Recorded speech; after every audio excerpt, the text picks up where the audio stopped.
You are now rocking with the hottest boxing podcast in the land. True Media Boxing Radio with your host, Coach Malachi Williams. True.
For the thousands in attendance and the millions watching around the world, ladies and gentlemen, let's get ready to rumble! Yeah. What's up, family? This is our boy, Coach Malachi Williams in the building. We back. Should be the podcast, man. Salute to the family, man. We back. I'm sitting here ripping some paper out, man, because I know we're going to get some phone calls. I'm going to drop these phone calls. I'm going to drop the phone lines early. Yeah, man, great news. A lot of good things going down. Matter of fact, let me straighten my camera up. I think my camera's a little bit off a little. Is it off a little? I think it's off a little. Hold on. I think it's a little bit too my...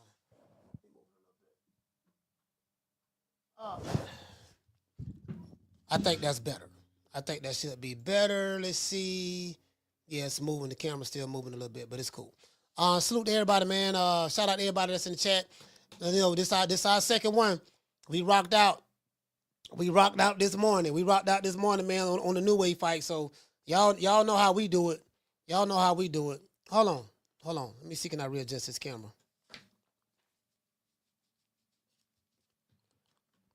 Yeah, y'all know how we do it. Hold on. Where the fuck it fell at? My thing fell. Where did it fall at? Oh, it fell in there. I never would have guessed that. Damn, I never would have guessed that. Sorry about that, y'all. Trying to get everything together, man. I had dropped my damn paper. It fell inside a little bag I have under the table, under my dresser, so under this desk. I got to get me a new desk, man. I got a desk I'm looking for right now. I kind of want, like, this desk is straight. I need one that's curved. I need a curved desk. So I'm going to get rid of this one. Probably put this one on offer up. And I'm going to buy me a new desk. I probably should have it by next week. I may have to go to Best Buy or something. Not Best Buy, but Office. No, I mean, one of the furniture stores. I'm talking about Best Buy and Office. No, it's, damn, I forgot the name of the furniture store in Brandon. That's one of the brands that I always go. Yeah, City Trends. Not City Trends. City Furniture. Yeah, City Furniture. I need to go get me another desk. So I'm gonna get, always. Let me tell y'all something. Anytime, you got a business, anytime you're making money, and I have two. I have two now. Always put your money back in your business. For tax purposes, of course. But always put your money back in your business. You get what I'm saying? And make those sacrifices early on. And when you make those sacrifices early on, it'll pay off. It'll pay off for later on. I can promise you that. True. Hey, what to say, Daniel Day said, I laughed at a New Wave opponent telling them more. Yeah, a lot of time, that's how them fighters be bluffing. Like those fighters, you hit them with a good shot, they'll be like you didn't hurt me, hit me again or whatever.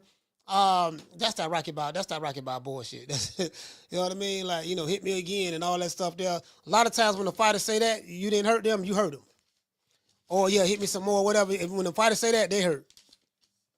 That's the oldest trick in the book. You get what I'm saying? Like everybody, I mean, I think everybody know that by now. As though there were some things that I saw that I think with June Kim, that was the name of the guy who That was the name of the guy who A New Way fought. There were some things that June Kim could have did that he didn't do. You get what I'm saying? Like, I mean, to me, A New Way was looking kind of sloppy. He looked kind of sloppy in that fight. He didn't really look as sharp. He didn't look all that sharp to me. But I don't know if it was because, I'm trying to get this dude out of here. He was reaching with the backhand, a little and stuff like that. When June Kim was on the rope, I was thinking that he was trying to set a trap to shoot the straight right hand, which that's what A New Way thought. That's why A New Way wasn't rushing in there when June Kim was on the ropes. He wasn't rushing in there because he understood, look, if I try to rush in there, he's going to try to catch him with a straight right. I already know that. Let's see. With the straight right. Yeah, with the straight right. No, with the straight left. My bad, with the straight left. Because they was both of them was it was an open hand stance fight. One was a southpaw and the other one is orthodox. I think A New Way is orthodox. So he knew if I rush in there, he's gonna have he's gonna have the straight left waiting on me. So he was trying to, by being an open hand stance fight, he was trying to make sure that, he didn't rush in there when the guy was on the ropes. And but sometimes he got a little sloppy, and I'm like, man, there were certain things he could have did. But that's just me sitting here looking on the outside. That's easier said than done. That's easier said than done, dog. Easier said than done, fam. When you sitting here versus being in the ring. You get what I'm saying? So, it is what it is. Last minute replacement. Shout out to Brandon. Brandon, what's going on, Brandon? True. Yeah, Brandon, what's going on? We got Brandon here. Brandon, what's going on in the building? Brandon. Miss Connie is here. And what you say? He say, I don't know. I thought A New Way looked good. Yeah. What he said? He said, man, A New Way was cracking through the TV. You can hear it. Yeah, he hit hard. That dude hit hard, bro. He hit hard, fam. Jamie, yeah, that fighter wasn't. He said you heard it was a replacement. It was a replacement. He was supposed to fight Sam Goodman. Sam Goodman pulled out twice. You know what I mean? So, shout out to Alberto. Shout out to Miss Black Panther. Shout out to who else we have in the building? Daniel Agnew. Big John Doe. Let's see. G5 in the building, in my opinion. Dr. Mario. Edward Stevens. What's going on, fam? Edward, what's going on, fam? Kefren in the building. Fight Side TV salutes. Who else we have? Daniel Agnew. Reed Dollar Money salutes. Shout out to boys. Hey, got some good news, man. Bruh, shit, man, this year gonna be massive for us, bro. This year, let me tell you something. This year right here is going to be massive for us. This year is going to be massive for us. Like literally, there's some things that I have. I had some people reached out to me, and we're going to be getting. I'm not going to say who, because I got to look at the contracts and stuff, the agreements that was emailed to me. I'm not going to say who, because you're not going to, you don't want nobody you don't want no haters trying to ball the block. You want to try to ball the block. You know what I mean? So but you guys are going to see it. We're going to be having some corporate sponsors soon. Corporate sponsors. When I say corporate sponsors, I'm talking about the big dogs. I'm not talking about no, mom and pop stuff. I'm talking about big dogs. I had some people reach out to me today. They reached out to me yesterday. Was it yesterday? Matter of fact, they reached out to me yesterday, and I had a meeting with them today, phone call and stuff like that, and the contracts were sent. So I got to sit back and sit down. I have an entertainment attorney, so I'm gonna sit down with him. We're gonna look at it and stuff like that, and then it's going to lead to getting to the corporate sponsorship. And this channel, we're gonna have this channel grow, take off. It's gonna do very, very well. This gonna be the year for us. This gonna be the year after 4 years. This gonna be the year where we head crack them.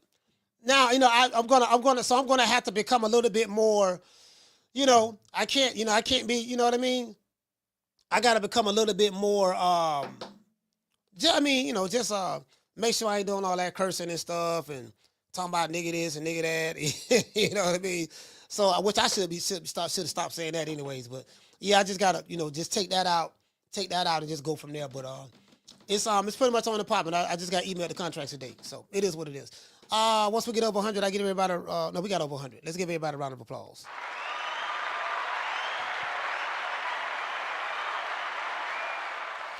And the wonderful thing is they reached out to me.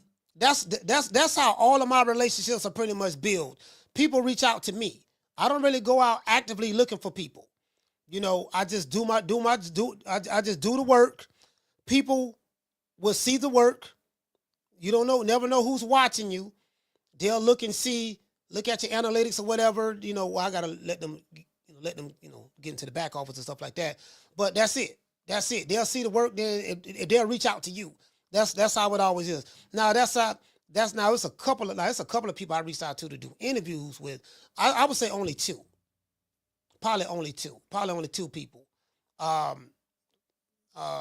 don't think I ever asked Bud for an interview. Cause I knew he didn't like doing interviews, so I never asked him. But Bomad, I asked Bomad, Coach Red, Coach Red, Bernie, stuff like that. Steve Kim, I'm trying to think. Shit. I interviewed James Toney one time, but I interviewed him on Major Key Boxing. Yeah, that's it. Just Brian Norman. I reached out to Brian Norman. I reached out to Bernard Hackett, stuff like that. But I very seldom, like fighters, I very seldom reach out to fighters. Very seldom. My main man, Six Figure Johnny. Can't forget about Six Figures.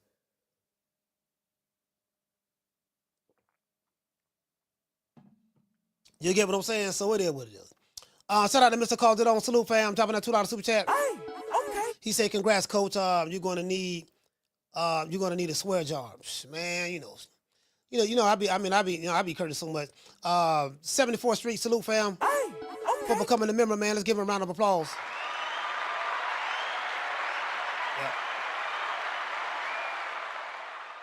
Yeah, I think I'm doing good. I just think now it's like, I've been doing it for a little bit now.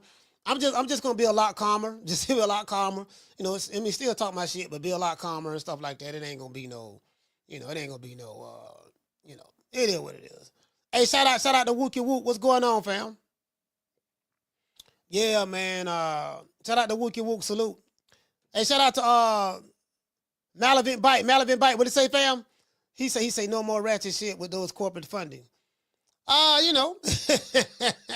I mean, I don't really do no ratchet. I don't do no ratchet shit over here. Really, ratchet is Sexy Red, Cardi B, Kodak Black. That's ratchet. I don't do none of that shit.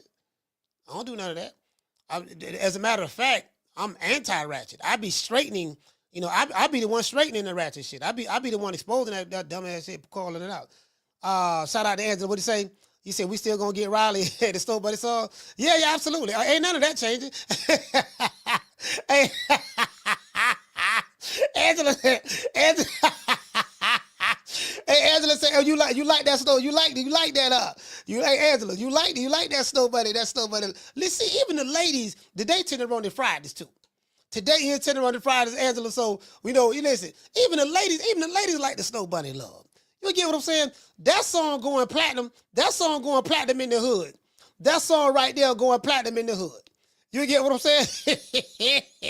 Yeah, I'm still talk my shit now. I'm gonna do that. I ain't shit. I'm gonna talk shit. I think I could. I don't give a damn where I'm at. I could be at the White House. I could be in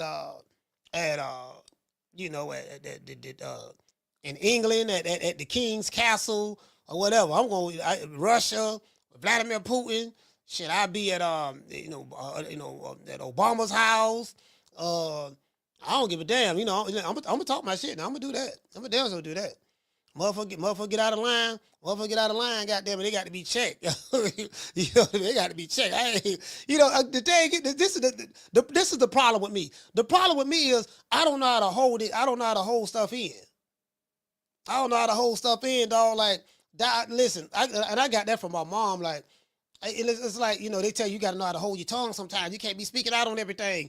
I'm the dude. I don't know how to, you know, hold my tongue. That's an old saying when you don't know how to. That was me. I don't got a lot better at it now. Like, oh, Lord, okay.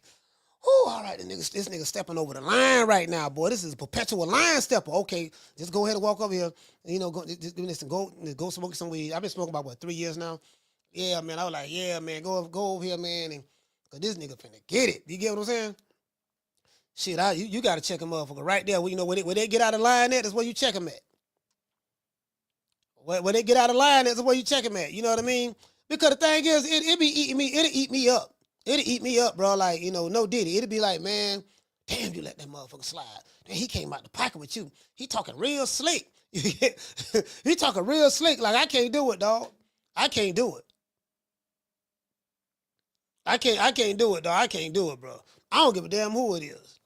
I don't give a damn who it is. I don't care who it is. Who it is, what position, what title he hold. Cause I'm gonna be like, man, I ain't trying to hear that shit. Nigga, I ain't getting paid from you. You ain't paying me, so shit, you ain't nobody. I ain't benefiting from that. And this is why I don't have that starstruck celebrity type stuff.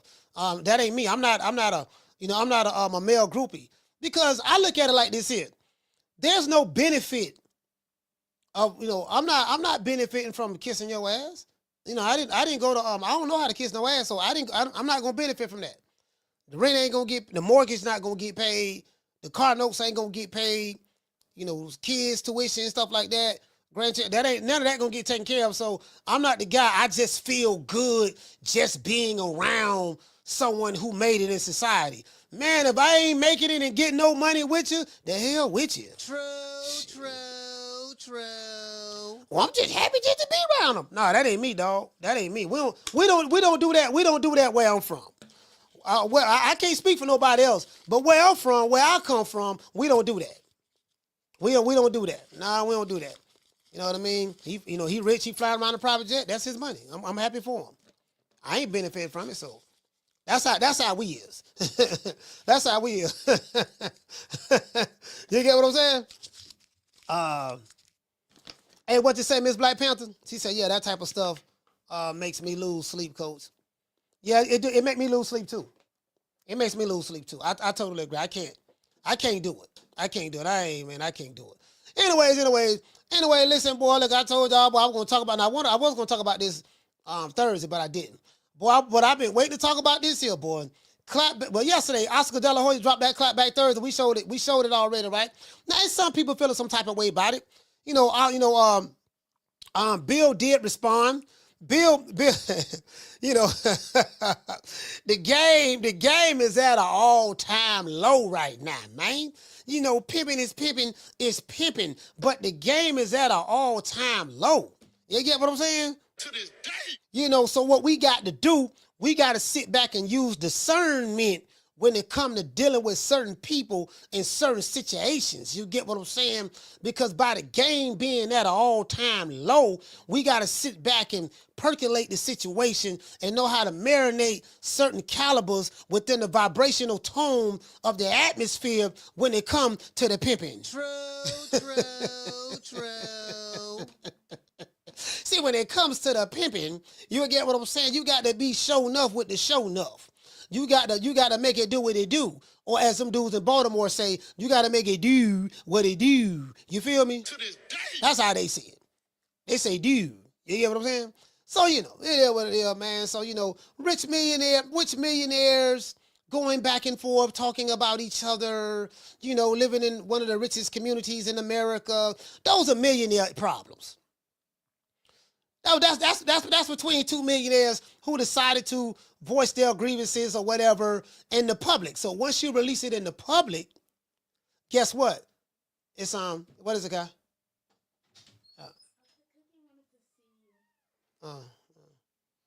She'll be all right. She'll be all right. Yeah, she'll be all right. Yeah, you can. Yeah, you can. You can't see. Yeah. You gotta look right there. The camera right there. Hi. All right. You want to say hi? Yeah. Take Cookie with you. Yeah, go ahead. Kick rocks, Cookie. Yeah. So you get what I'm saying, man. So it is what it is, man. So right now, that's 22 millionaires. They doing their thing and all that stuff there.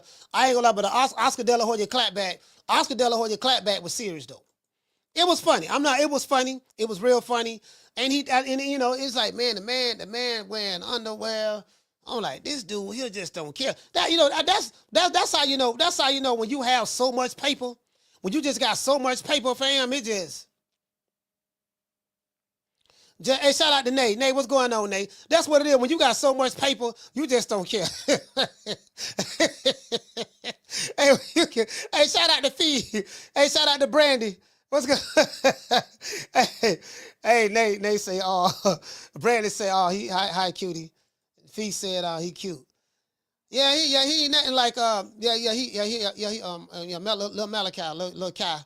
Kai, he a sweet kid, man. Like, he really, you get what I'm saying? He ain't got that fire. He ain't got that fire like me. He'll be a little bit more diplomatic. He'll be a little bit more diplomatic. No, Daddy, we got to do. We just gotta, it's gonna be okay. We can handle it. Like, no, man, we gotta, this ain't that kind of situation right here, son. You gotta understand. See, this is a cruel world we live in. This ain't this a cruel world we live in, man. This world eat you alive if you let it. You know what I mean? So, when they kids, they don't sense all of that. What you learn from experience as an adult. They don't understand discernment. That's something they'll learn as they get older. And you ever when you was young, you brought a friend over your mother's house or your parents' house, and your mama be like, yeah, I don't like him, boy. You bring a boyfriend over there, yeah, I don't like him. He ain't the one. And your mama tried to tell you not to mess with that dude, but you mess with him anyways. And then you found out you found out that he really ain't about nothing. But your mama tried to tell you, or vice versa. You're a dude, you bring a female over there or bring one of your friends over there. Yeah, that boy ain't none of your friend now, son. You need to be around him. Like the mothers know, the parents know, mother and fathers know, because they have something called experience over you. They have lived long enough to have experience. They have experienced certain things, and they can pick up on tone, vibes, and stuff. They use discernment. They know they can see what you can't see yet. You get what I'm saying? So that's what it is. Anyway, let's get into the show. Now, Oscar Dela Hoya. Did Oscar Dela Hoya cross the line with Bill and Devin Haney? Oh, I got some more. Or somebody else crossed the line too. What's that boy name? What's that man name? What dude name out of Dallas, Texas? Charleston White. Charleston White came back out with something else again on the Haneys. Lord have mercy. I said this before. Shout out to Texas 16 South. Yeah, man. I said, man, you don't want to be crossing that path right there. But Bill clapped back. Bill went to talking about he's a father to his kids. So, you know what I mean? I get what Bill is trying to do. I get what he's trying to do. You know what I mean? Yeah, man, I'm a father to my kids and this and that. And Oscar Dela Hoya ain't got no father. You got no. I get all. I get what he's trying to do. He's trying to, play the. This another thing too, right? This is another thing too. I hear people. Some people say, well, people don't like Bill the Haneys because he's a black man. He's a black father. Okay, well, Bozie Ennis is a black father. Ain't nobody. The people who don't like Bill Haney, they don't feel that way about Bozie Ennis. He's a black father. Mama Hopefield, I don't like the whole ass nigga, but he's a black father. Ain't nobody tripping on him like that. Who else? Bernard Hackett. He's in his son's life. He be on, he's a black father. No one tripping on him the way they trip on Bill. Brian Norman Sr. And Brian Norman Sr. talk a whole lot of trash. Brian Norman Sr. talk a whole lot of trash. But they don't feel that way about his son. You get what I'm saying? So, if you say, well, they don't like, the dudes don't like Bill Haney, they ain't have black fathers in their life and stuff like that. I say, okay, well, how come they don't feel that way about Mama Hopefield, Bernard Hackett, Brian Norman, and Bozie Ennis? Why they don't feel that way about them? Just asking. So it's not as simple. It's not as simple as because he a black man and they ain't had no black fathers in their life. No, that ain't. I don't agree with that. True. Yeah, I don't. I mean, personally, I don't agree with that myself. Talking that flim flam, popping that wheat. Anyways, Oscar De La Hoya destroyed Bill Haney on his Clapback Thursday series. Oscar spoke about how Bill is pimping out his son Devin Haney for the almighty dollar. Now, the one who's really been hammering that home with me, and I didn't even look at it that way, but then Ron Boy Fresh called, said the same thing, and you're whoring your son out. That's what Oscar De La Hoya said. We're gonna listen to it again, and he was very methodical, very thorough, and then of course Bill didn't address anything that Oscar said. He was, man, I'm in my kid's life, this and that, yada yada yada, and that's good. That's happy. You're supposed to do that. You're supposed to do that. Like no man on the planet Earth, black, white, Asian, Hispanic, whatever, you don't get no hero cookie for doing what you're supposed to do. If you're a mother, you say, well, I take care of my kids. You're supposed to take care of your kids. I'm a father. I take care of my kids. You're supposed to take care of your kids. That's the responsibility and duty of a parent. That's what you signed up for. That comes with the job description. Ain't nobody going to be thanking Miss Black Panther for getting her, doing a parade for her taking care of her kids, or Kendall Price, or John, or whoever in the chat, or me. That's what you're supposed to do. You get what I'm saying? Like that's supposed to be the norm. That's what you're supposed to do. You get what I'm saying, Nate? What I'm supposed to be doing? Marching up and down? Yeah, he black man taking care of his kids. He's supposed to do that. So when I hear, that should be congratulated. Yes, I do get it. I understand this should be congratulated, but yet and still it shouldn't be congratulated. Why? Listen, why congratulate somebody for doing something they supposed to do? That's your responsibility. You get what I'm saying? So, only in the black community, yeah, we got to celebrate him, man, taking care of his child. Why? I'm just saying, man, that ain't celebrated in the media. So what? Who cares what's celebrated in the media? Whether it's celebrated or not, that's what you're supposed to do. When you take care of your kids, you ain't doing that to be celebrated.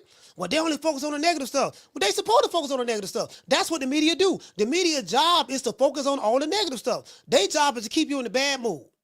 That's why I don't watch the news. For what? I don't call it the news. I call it the bad news. Bad news at 6. Somebody got hit by a car crossing the highway. Oh, and they did a man, and Pookie Ray did a drive-by. And doggone Tom and Billy had a fight at the trailer park, and somebody got stabbed and this and that, yada, yada, yada, yada.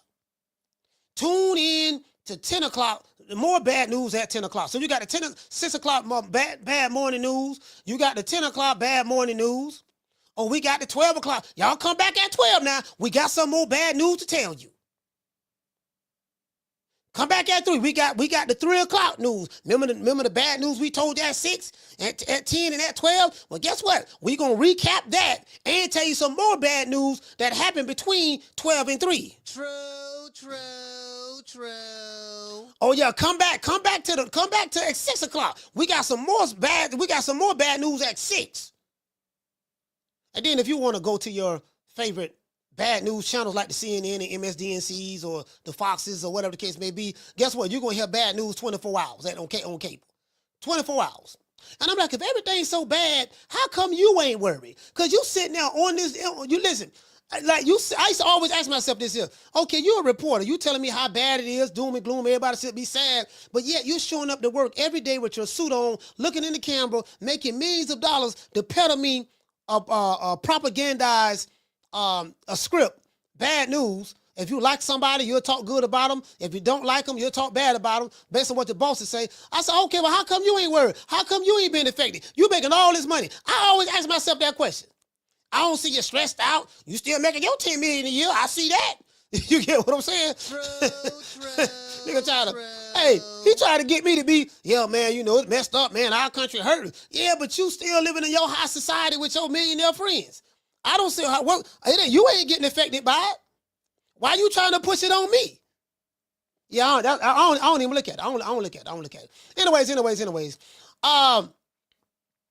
Bernard Hackett said the same thing about Bill Haney. About Bill Haney being a pimp and Devin is his bottom bitch. Oscar revealed that Bill Haney went begging to Turki Alashihk to make the Ryan Garcia rematch. He called Bill the police and said that he was the worst manager in boxing history. And the reason why I said that, he said Bill Haney was, I think he's like the head of not the homeowners association, but neighborhood watch or something of that sort that's going on in Henderson, Nevada. Bill is taking an active role in his community, as he should. I don't see nothing wrong with that. You got to make sure, look, man, I don't need no man-mans coming through here playing no live music. You get what I'm saying? Like, when you live in a certain community and that community has a certain standard and a certain culture in that community, all of that trying to keep it real and, yeah, y'all want to keep, listen, take that over there where you came from, baby boy. Take that over there where you came from. We ain't coming over here messing with you. If you want to do all the hood stuff, you can do all that where you came from, baby boy. Don't bring it over here. We don't get down like that over here. Say what you want to say. Just say it over there. Oh, nigga, y'all acting bougie, this and that. Okay, fine. Guess what? You ain't got to be around us bougie folks. Take that over there. Go back over there where you can do all that at. You know what I mean? It is what it is. I see you wouldn't want to be here. True. Shit, I ain't conforming to no ignorant ass motherfucking niggas. What the fuck I look like doing some dumb ass shit like that? I ain't conforming to that. Never. That ain't never happening. Never. As Bubba Dub would say. Oscar played the violin while saying he felt sorry for Devin Haney. Said Devin need to get rid of his daddy and all that stuff there as a manager. Not get rid of him as a father, get rid of him as a manager. Why? Why he played the violin? Because Bill Haney won't allow Devin Haney to speak for himself. A lot of people have said that, man, that man don't even speak for himself. But I thought about something that I was speaking to someone. Was it Ron Boyfriend? It was somebody I spoke to. And I just thought about it. The reason why Devin Haney don't speak for himself is because he can't speak. When you hear him talk, if you look at the interview that he did with Andre Ward, I think he has a speech impediment problem. Cause he sound like Floyd. He be like, see, the thing is, see, like with Ryan, and like when he hit me, it's because he cheated. So he does a lot of pausing and stuttering and stuff like that. So he probably got a speech impediment problem. Like he can't talk like me. He can't flow like me. You get what I'm saying? It don't have to be like me, but he just can't. Like Jaleel Hackett. You saw Jaleel Hackett came on here. Jaleel Hackett was very articulate, can speak very well, real smooth. Jaleel Hackett's father did a really good job with him. Like, I'm saying. And Jaleel Hackett said that he could have went to any college on an academic scholarship. Like, this young man is very, very smart and very bright. Devin Haney is the opposite of that from an intellectual standpoint. You get what I'm saying? And this ain't no shade, I'm just saying. So if he can't speak for himself, he don't know how to talk for himself, so his dad has to speak for him. That, what someone said that to me, and you know what? I thought about it, right? I said, you know what? Damn, I didn't even think about that. Because I never looked at it that way. I never looked at it that way, fam. Listen, all seriously, I never looked at it that way. I was like, I thought he was just trying to mimic Floyd. I said, that man trying to sound like Floyd. When Floyd be sitting there, money made, AB, your diggity did, the money team, I'm on a 30-month run, baby boy. You know what I'm saying? And so I'm thinking this dude just trying to be like Floyd. That's what I was thinking. But someone told me, I'm trying to think who called the show and said, somebody either called the show and said this, or this was an off-air conversation. They were like, nah, man, the man can't speak. The man can't speak, bro. He can't talk for himself. And I'm like, oh, okay. All right, it is what it is. So he called the Haneys the biggest crybabies, the biggest crybabies, PUSSYs in the history of the sport. Probably a little bit of hyperbole, but Oscar said the only value that Devin has in boxing is to fight Ryan Garcia in the rematch. Oscar also said that Bill is hoeing his son out once again to Ryan Garcia. Bill Haney agreed to drop the lawsuit in order to rematch Ryan Garcia. So I brought this up yesterday. I said, that's interesting. And the reason why that was interesting to me, because as soon as I found out that he dropped the lawsuit, I'm saying, okay, you said all this stuff. Well, it's about justice, and I want to set an example for the boxing world that we would not allow drug cheats in the sport and all this stuff there. So I'm like, well, so as soon as you find out you got the money, and you're going to get the money from, Turki Alashihk going to put the money up for the rematch, all of a sudden, the principle went out the way, and so basically you sold. Some people say you sold out for the money. It was always about the rematch in order to get the money. That's it. And me personally, I don't have an issue with it, but just say that. Don't try to make it seem like it was about the Ostering and we just trying to get justice for Dev and all that stuff there. No, you just wanted the money. That's it. You just wanted to get paid. You just wanted to get paid for the rematch. Because you should keep that lawsuit. If I'm the Haneys, I keep the lawsuit. No, we gonna keep the lawsuit. We gonna make an example out of him. We suing Golden Boy. We keep that lawsuit. Don't drop that lawsuit for no rematch. Stand no business. That's how I see it. You get what I'm saying? But phone lines will be open. Anyone feel differently, call the show. Phone lines gonna be open. Just call the show. You know what I mean? I ain't gonna go back and forth with no nigga in no chat. Just call the show and let me hear what you got to say. If the Haneys wanted justice for Ryan Garcia cheating them, they would never have dropped the lawsuit. By dropping the lawsuit, and this is my opinion, they are conceding that they want another payday. A rematch to fight Ryan Garcia made the Haneys pretty much a lot of money. I think they made some good money on that, right? And I think the rematch, once they got with Turki Alashihk, I think knowing that they can get the rematch and Turki Alashihk was on board with it, it actually made them forget all about seeking justice for the drug cheat. We got to seek justice and make an example out of this drug cheat for what he did cheating Dev. You get what I'm saying? So as I said before, this let me know that the Haneys are full of shit. That's how I see it. There's nothing nobody can say to change my mind. You can call the show and make your point if you want to, but changing my mind, you're wasting your time on that. You know what I mean? No, that's how I feel about it, and I'm not trying to change anyone else's mind. Because I don't care about what you think about the situation, nor should you care about what I think about it. I think how I see things. You may see things the way you see things. Guess what we can always agree on? It's something that I learned a long time ago. It's something that human beings can always agree on. We can always agree to disagree. True. We can always agree to disagree. That's something we can always agree on. Anyways, do you guys think that Oscar Dela Hoya went too far in his clapback against Bill and Devin Haney? Or do you feel that Oscar was telling the truth and on point? Let's give everybody that's here a round of applause.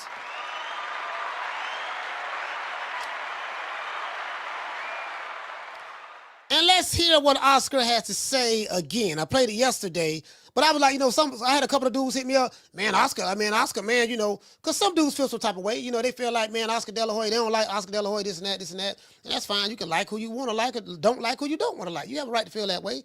I'm never getting caught up in the emotions of another man about how they feel about a man. If that's how you feel, if you're a man and you feel a certain way about another man, okay, that's how you feel. I'm not getting caught up in your emotions. Those emotions are subjective to you. You get what I'm saying? You have a right to feel that way. It's based on your feelings. That's all it is, just feelings. It's just feelings. That's it. Never get caught up in another man's emotions. Never. Let's see. Let's go from here. Let's see. Let me know if you guys can hear this. Let me know if y'all can hear this. I'm trying to see. Here's some dudes mad. I don't know why they so mad. Some dudes, they just be so bitter, fam. Just be so bitter. Here we go right here. Let me know if y'all can hear this. I don't know if y'all can hear, but give me a thumbs up if you can or can't. So let me see. Oh, my bad.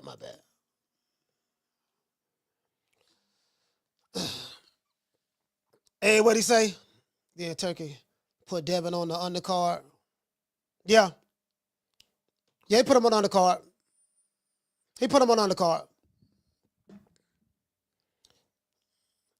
Shout out to John. John, what's going on, fam? All right, Dr. Mario said you can't hear it. Okay, cool. All right, you can't hear it. Don't worry about it. I'll play it on the phone. What you say, Brandon? You say Devin is a joke. He totally missed the message Sylvester was talking about. Hey, you know what? I saw that too. He did Sylvester Stallone, and Sylvester Stallone is an actor. He's not a boxer. We know that. But Devin Haney totally missed the boat on that. I don't know if he thought Sylvester Stallone was dissing him or something, but he was just saying it was a time back then when fighters was a lot more tougher. I say that all the time over here. Like, no, the fighters today ain't like they was. You know, hell, I even seen an interview with Tank Davis did, and you know how I feel about Tinkerbell, but I seen a video with Tank Davis did. He spoke about, he said, yeah, man, as a matter of fact, I saved it. He said, yeah, man, them dudes in the 80s, them dudes in the 80s back then, he said they was mean. They was a lot meaner than these fighters today. And he was talking about Sugar Ray. Yeah, man, like Sugar Ray Leonard. He said them dudes was a lot way more meaner. You know what I mean? And you can see it. It was just a whole nother mentality of sort. So, it is what it is. But I'm gonna show that too. I'm gonna show that. You know, I have to do that. Matter of fact, let me go ahead and pull this up now. Hold on. Wait a minute. Hold on. Let me mute this right quick. Let me mute this.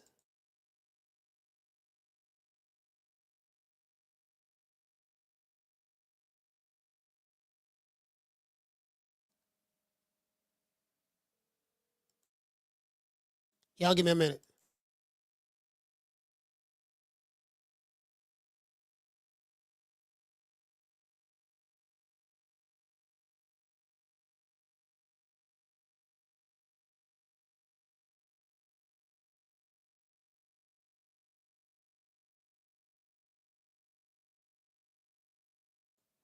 All right, don't worry about it. I had to call somebody. Somebody I was supposed to call before the show started. I forgot to call them. Damn. I forgot to call them, bro. Yeah, I forgot to call them, man. Yeah. Anyways, yeah. I think you kind of missed the boat on that, but I'm gonna go ahead. I'm gonna pull it up. Let me pull this up right quick. Pull up Oscar Dela Hoya. Now I know how the Haneys feel about Oscar and stuff like that. I get all that. I'm not tripping on that. Again, these are millionaires having issues in Henderson, Nevada. Meanwhile, in Henderson, Nevada, millionaire Oscar De La Hoya got a net worth of over $200 million. The $200 million man and the Haneys, they ain't got nowhere near what Oscar have, but that's neither here nor there. Are having, are beefing online over Clapback Thursdays. They on a private jet flying around, and us little minions at the bottom are just sitting here, just wondering will our favorite fighter acknowledge us, that we're going to war with over digitally online. You get what I'm saying? So that's pretty much what it is. Let's see what's up. Where's Oscar? Here we go. Oscar, where you at, baby boy? Again, blazing. I know you've missed me. I promise you. You disrespect my hood. It's time for the first Clapback Thursday of the new year, and we are coming in blazing. I know you've missed me. I promise you I'd be back. It's time for the only segment in boxing that gives you the facts and makes you laugh. It's Clapback Thursday, so let's go. This clapback is dedicated to the worst manager in boxing history, Bill Haney. Bruh. Something we can all agree on. Bruh. I want to start by saying that I feel sorry for Devin Haney. We hardly ever hear him speak because his daddy does all the talking. Bruh. And it's cost him all 12 fans he had. Bruh. Sure, Devin had a bad loss this year, but it shouldn't have been career-ending. It all could have been easily fixed if it wasn't for his father and manager, Bill, who single-handedly turned it all into a more toxic situation than Chernobyl. I have never seen a bigger fucking of a boxer's career in my life. Disgusted. All Devin had to do after the losing to Ryan Garcia last April was say he beat me. I couldn't block his left hook. And then get back in the gym. But instead of focusing on a comeback fight in 2024 and teaching his son how to block the left hook, Bill felt it was a better idea to have Devin sue Ryan Garcia for battery and emotional distress, to sue Golden Boy, to sue the New York State Athletic Commission to get Devin's loss expunged from his record, to fight a civilian at the Orange County State Fair, to take the rest of the year off, and to make as many enemies as possible, thus cementing their legacy as the biggest crybaby pussies in the history of boxing. Now, that brings us to the present day. Devin and Bill were in London last week begging Turkey for a payday because they have no other options. The only value that Devin has in this sport is to fight Ryan Garcia again. So Bill, being the pimp he is, and these are facts, he was a pimp. Hoed his son out once again to the fighter who beat his ass so badly he had to sue him for battery. I cannot make this shit up, folks. The rematch is set to happen this October, but under one condition. The Haneys must drop their bullshit lawsuit against Ryan and Golden Boy. And of course, the Haneys are willing to drop it because they had no case whatsoever. I have never heard of a fighter suing another fighter for battery, and I'm certain we will never see it again. Devin sues his next opponent. Anyhow, taking the rematch is a pretty risky move though. If Devin loses to Ryan Garcia again, we can all wave goodbye to the Haneys. And in order to even get to that fight, Devin has to first get past a tough and hungry Jose Ramirez in May. Watch out, Jose. If you hit him too hard, he might sue you next. Bill, the highlight of your pathetic 2024 was becoming president of the neighborhood watch here in Henderson, Nevada. Do me a favor. If the wind blows one of my recycling bins too far from the estate, go ahead and chase it down and bring it to my gate. Thanks, buddy. This is the closest you'll get to stepping foot in my home ever again. And Devin Haney, from one fighter to another, you have to take control of your life and career and fire your father. Everyone in boxing stood by and watched what happened this year.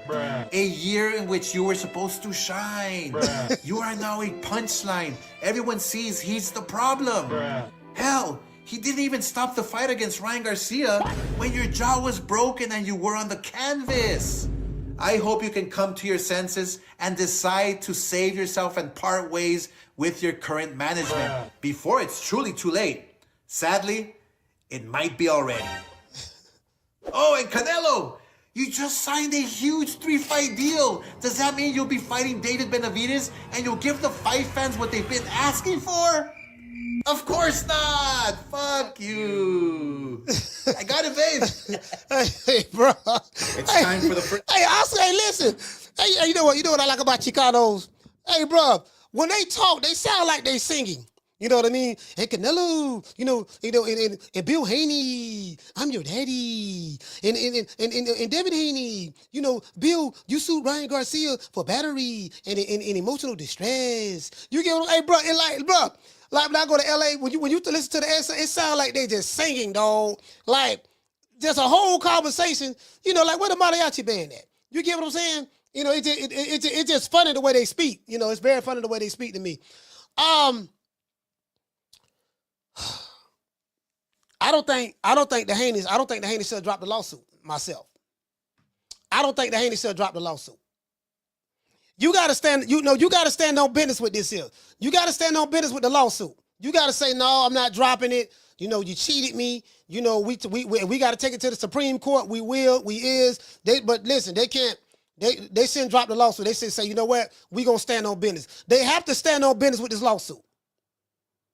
They have to stand on business with this lawsuit. Don't drop the lawsuit. Because if they drop the lawsuit, I'm taking it as though, it was never about you trying to seek justice and trying to set the example for the sport of boxing. Nigga, you just wanted some money. That's all this was. That's how I see it. because you don't drop the lawsuit. If you that strong in your convictions, well, you got to get justice. He cheated my son, and then my son got embarrassed this and that, and you sue him for battery and emotional distress and cheating you and stuff like that. You have to stick to. You got to stick to that, dog. I don't care what other people say. Oh, well, you got to drop the lawsuit. No, you ain't got to drop no lawsuit. And if you and guess what? And you don't have to try to force his rematch. You going all the way to Saudi Arabia. You're going to London to try to get the Sheikh to put the money up, Turki Alashihk to put the money up so you can get the rematch. So what's more important to you, the rematch or the lawsuit? Now, in order to get the rematch, Ryan Garcia is saying you got to drop the lawsuit. You can't sue him and get a rematch. That's not going to happen. So I need to know which one is more important to you. And for what I'm hearing, they dropped the lawsuit, so I guess the rematch is more important than holding Ryan Garcia accountable. And that's the word they say, accountability. Okay, it is what it is. So, hey, what you say, Nate? What you say, Nate? Nate said, I knew what it is. What you say? I knew what it was when the lawsuit was first announced.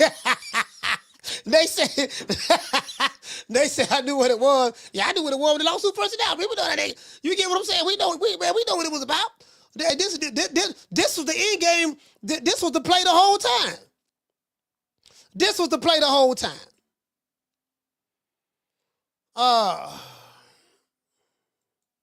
Yeah, this is the play the whole time.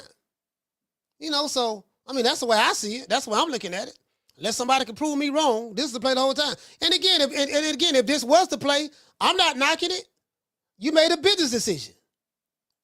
Justice and accountability has to take a back seat, right? Justice and accountability has to take a back seat. Shout out to Patarg. Hey, okay. Dropping that half for bam, dub on your boy. We got a cash out too. Super chat received. Have a cash out too. What it say, fam? You say Haney refused to be on the Undisputed Video Game because they wouldn't put him on the cover. He shouldn't be on the cover. He said Canelo and Fury are on the cover. This level of delusion is part of what makes people hate Devin and his dad. He shouldn't be on the cover. Why should he be on the cover? He shouldn't be on the cover. Like, how you gonna tell these people? You get what I'm saying? Like, I mean, why should he be on there? You ain't bigger than Canelo, and you ain't bigger than Fury. You ain't bigger than Usyk. You ain't bigger than the New Way. Like, you get what I'm saying? Like, he shouldn't be on the cover. So, I mean, it is what it is. I mean, he have a right, he have a right to feel that way. That's why he ain't on the game. He have a right to feel that way. It is what it is. Down from the bar, there's a platform stage. People pimping, sharp as razor blades. Yeah, man, like you can't get mad at the white man that want to put me on the cover of his video game. What part of the code is that? You get what I'm saying? Just asking. Yeah, these niggas be complaining about white folks, but then goddamn it, want to get mad when the white folks want to put you on their shit. Bill Haney replied back. He said Oscar Dela Hoya was never undisputed, something that Devin and I accomplished together because we trusted each other.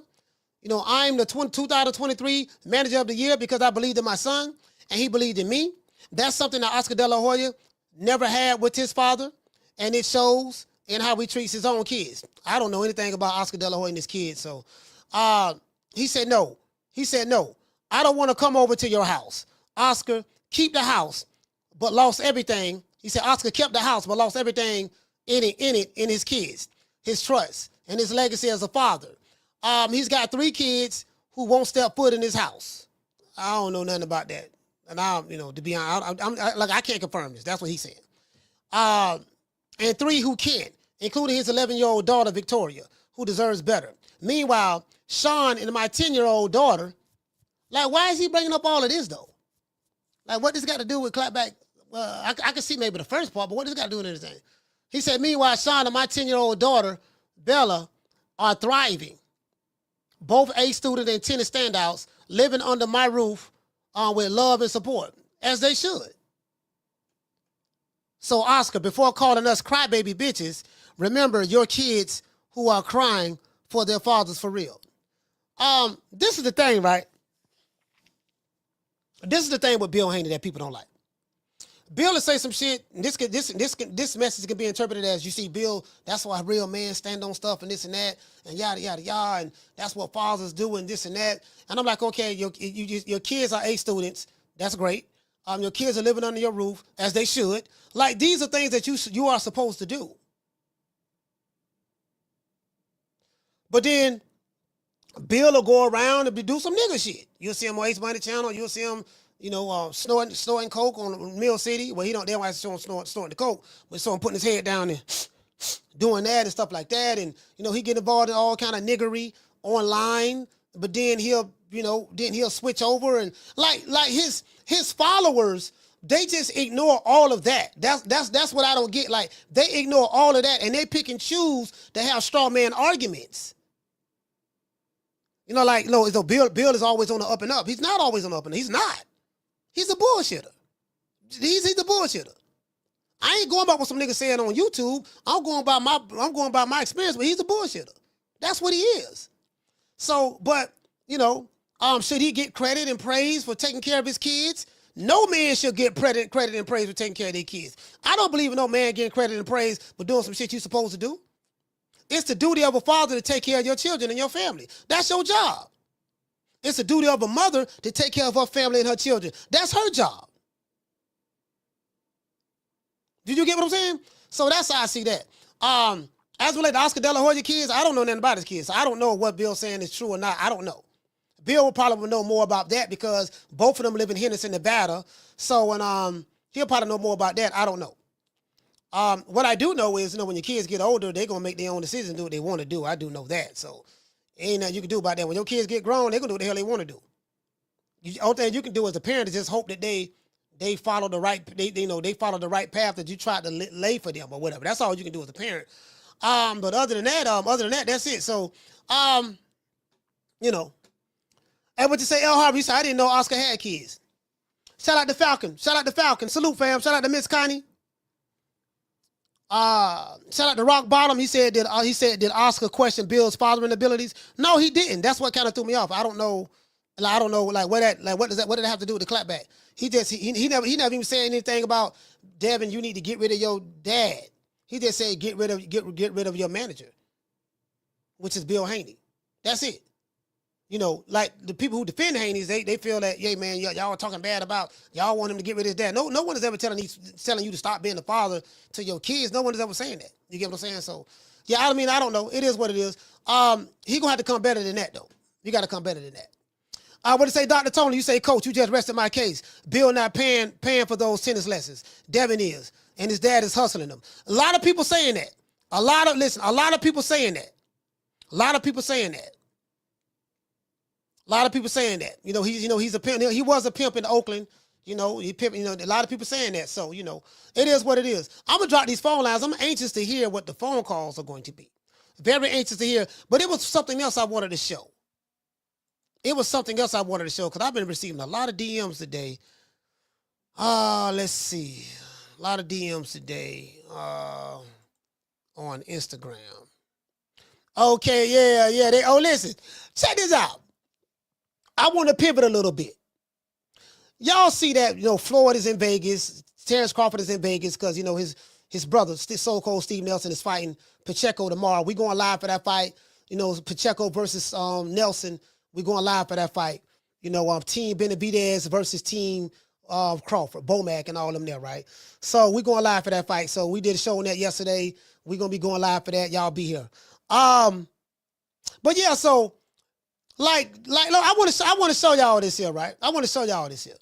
Because you got dudes online dividing the pie. What I mean by that is they talk the revolution stuff, but guess what? You see Terrence Crawford, who is a great, and Floyd Money Mayweather, who is a great as well, right?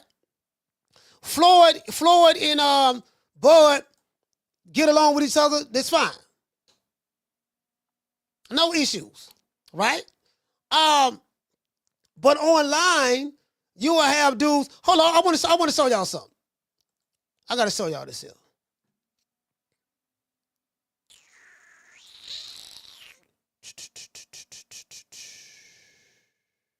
Nah, you know what? I'm not gonna even mention that whole ass. I'm not even gonna mention that whole ass white boy name. I'm not gonna even mention his name. Fuck him. I was gonna get on him, but I said, you know what? Nah, it ain't no need. That's what they do. They like to come along and, see two brothers. They see two brothers getting along, then they want to come in and try to sow dissension. Talking about Ellie sucker nigga nutsack in particular, right? Want to come try to sow dissension. You know what I mean? Want to be like us, sound like us, dress like us. Y'all know I can't stand. Y'all know I can't stand that punk ass white boy. I cannot stand motherfucker Ellie sucker nigga nutsack. He left a comment in there talking some shit about what Floyd would have did what Floyd would do to Bud. He'll beat him with one hand or some shit. And I'm like, look at this punk ass, look at this punk meat riding motherfucker. Bud and Floyd, getting along, get along. They always got along, stuff like that. The brothers just sitting there doing their thing. Always old Vlad TV. Always old Vlad TV motherfucker want to pull up. Yeah. You heard what what you think about what he said over here though? Always old Vlad TV motherfucker just sitting back in the cut. Oh Lord, have mercy, boy. Yeah, you gotta check these fools. Anyway, so y'all see Bozy Ennis right there. Bozy Ennis right there taking a picture with Bud. It ain't no, yeah, man, he need to fight Boots. He ducking Boots. You see Bozy Ennis right there smiling, right there with him, taking the picture with the champ. You get what I'm saying? I told y'all ain't no beef. These guys are I keep telling y'all, right? These fighters are a part of the fraternity of fighters. People on social media, we're not a part of that fraternity. They live a lifestyle that me and you, I'm talking about the top guys, that me and you will probably never be able to live. We'll probably never be able to live. You get what I'm saying? So they millionaires. So when you see your favorite YouTube channels fanning out for their favorite fighter, your favorite fighter don't see you the way you see them. You're not a part of the club, fam. You outside the club on YouTube, or you outside the club on X. You're not a part of the club. These dudes ain't really beefing with each other. There is no beef really with all these fighters. They're all part of a certain group, and you're a part of your group. You're a part of the fan group, or you're a part of the male groupie group, if you're a male groupie.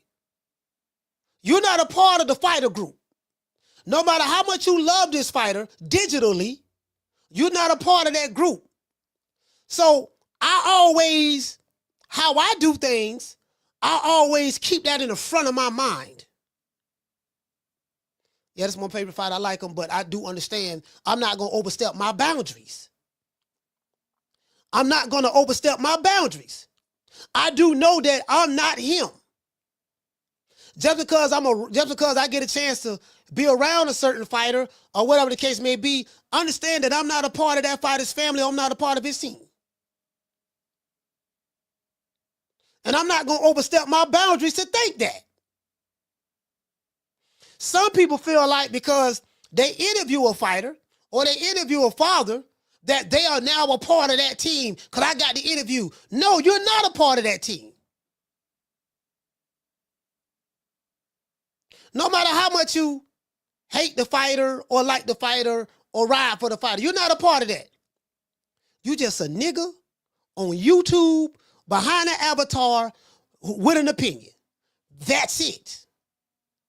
Whether you the white nigga, the Mexican nigga, the black nigga, or the Asian nigga, that's what you are. You're nothing more than that. Okay? Let's give everybody a round of applause.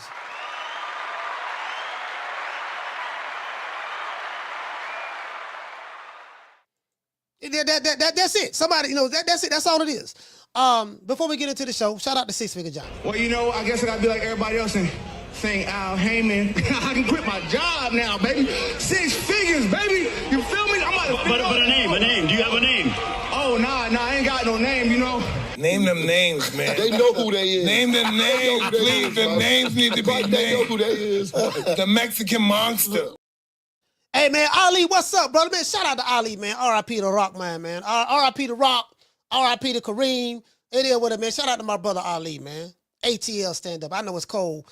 I know it's cold in the ATL right now. I heard it was snowing at one point, but I'm hearing that the snow is melting right now. I don't know how true that is.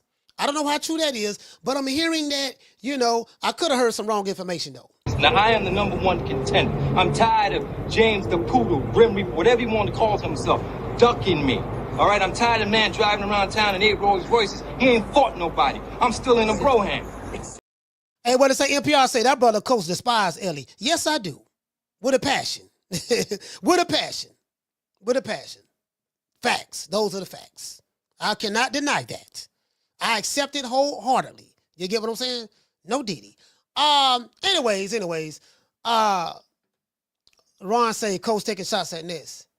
Who taking shots at Ness? You said that.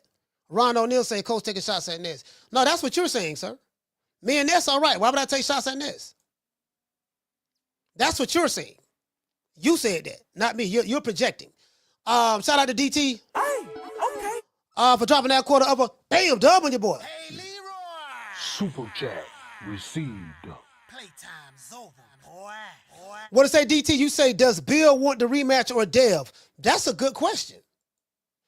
You know what? I think Bill more so want the rematch because because Devin Haney follows what his dad tell him to do. So his dad is the one that ran that over there.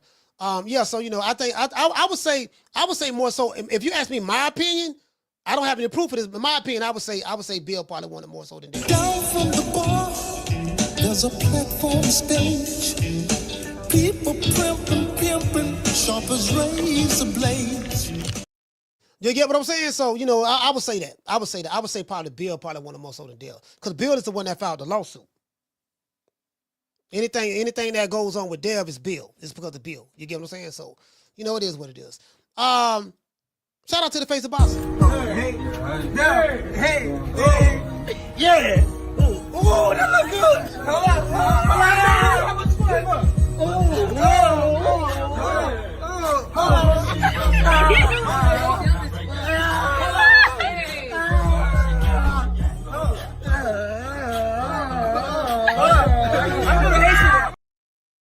Shout out to the face of boxing.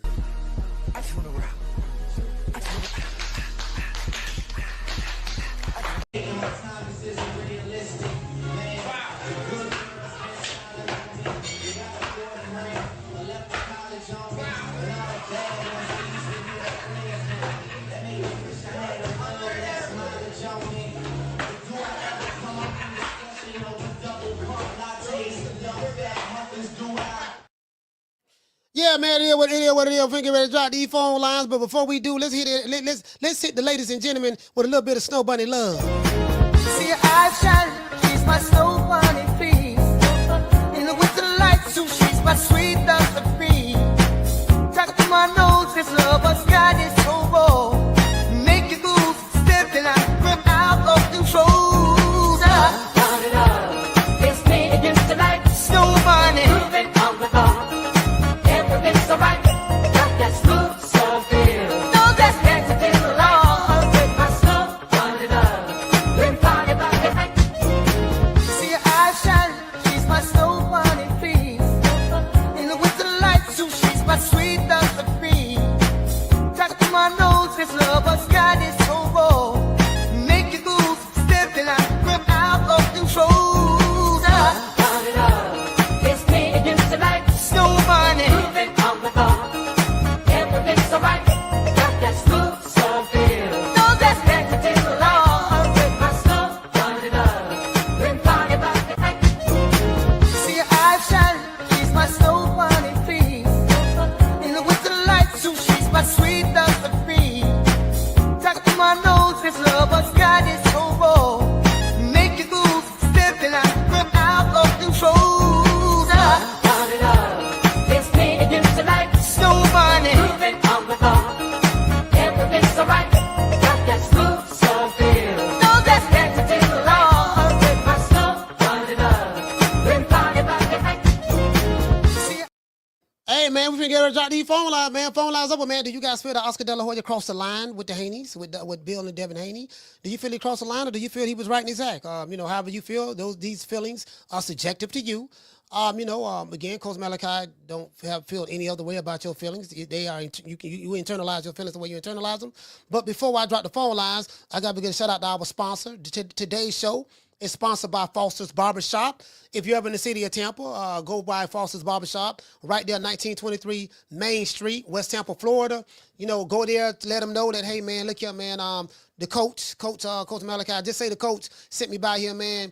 You will get a 10% discount. This barbershop is a luxury barbershop. It's kind of like it's not like a regular barbershop. It only, has 3 barber chairs. It's not going to be a lot of people in there.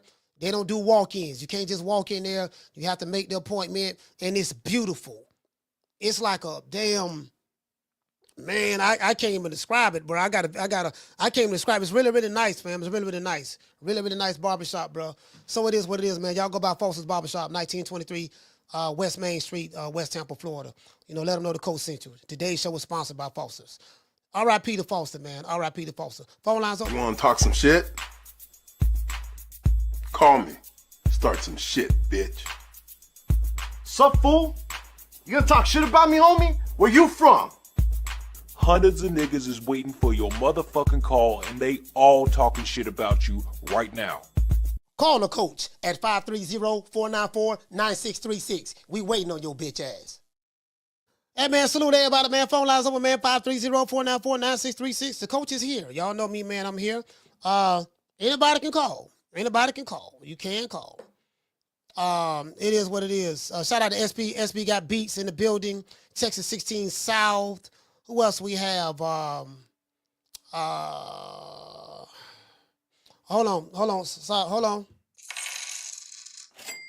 You got another cash app. Shout out to Rob. Hey, okay. For dropping that quarter of a bam hundo on your boy. Hey, Leroy! Super chat received. Playtime's over, boy. Yeah, shout out to Rob. What's going on, fam? He say salute, coach, man. Keep it boxing. Yeah, salute to you, fam. Shout out to Rob. Let's hit him with the Huggy Bear. Yeah, man. So I feel like these are these guys. They feel the way they feel. Oscar Dela Hoya, the Clapback Thursdays is funny to me. I like it. The shit is funny as hell to me. A lot of people like it. Down from the bar, there's a platform stage. People pimping, sharp as razor blades. Hey, what did it say, Eric? You said you going live Saturday, coach? Yeah, I'm going live tomorrow night. I am going live tomorrow night. Tomorrow night we going live for the so-called Steve Nelson and Pacheco fight. We will be going live for that fight. Facts. We're going live for that fight. We will be going live for that fight, fam. So, I'm looking forward to that fight right there. Bomac, them talking a whole lot of trash. I heard Bernie the boss. Bernie always talk trash. We gonna get him, this and that. Bomac be like, look, man, you still young, son. You still young. You got your whole career ahead of you. You gonna be all right after this loss. I said, hey, he said, don't worry about it, son. You gonna be all right after this loss, son. You gonna be all right. Down from the bar, there's a platform stage. People pimping, sharp as razor blades. I said, all right now, y'all better go out there and win. But Bernie gonna talk trash. That's what Bernie gonna do. Bernie the boss, that's my guy. Bernie the boss is not liked by a lot of pro PBC guys, and I get it. Bernie talk a lot of shit. I ain't gonna lie. He talk shit. He talk shit like me. You get what I'm saying? Carla, what's your name? Where you calling from? Jamie from New York. Jamie from New York. Talk to me. Hey, I agree with Oscar 100%. To me, the Haneys were doing too much after the beatdown. I also feel that they will drop the charges. It's clear that they are after the money. No, they did. I mean, they took the money. No, they dropped after the extra 3 pounds. Oh, they did already? Yeah. Okay, so there you go. I mean, I was gonna say they took the money for the extra 3 pounds, so why not? Besides the big money is in the rematch. It's more. It's gonna be way more than whatever it is that they will get in court. So, but my opinion, to be honest with you, coach, the hell with Bill. I just want to see Devin in the ring. You know what I mean? And I want I wish him well too. You know, I like the guy, but I don't have much to say, Coach. But I'm gonna say this, man. Salute to everybody in the chat, and to you. Keep up the good work. It's only up from here, Coach, and I'm happy for you, man. Peace. I appreciate you, fam. Yeah, I appreciate that. Things going real well. Yeah, I can't even front, fam. I don't have any complaints. Things are going very well. Things are going very well, fam. And I think what it is, man, when you line up with what the universe have for you, and you get out of your own way, you know, the blessings will come. You know, blessings come through people. It don't fall out of the sky. I've never seen a blessing fall out of the sky. It's going to come through somebody. You get what I'm saying? So, yeah.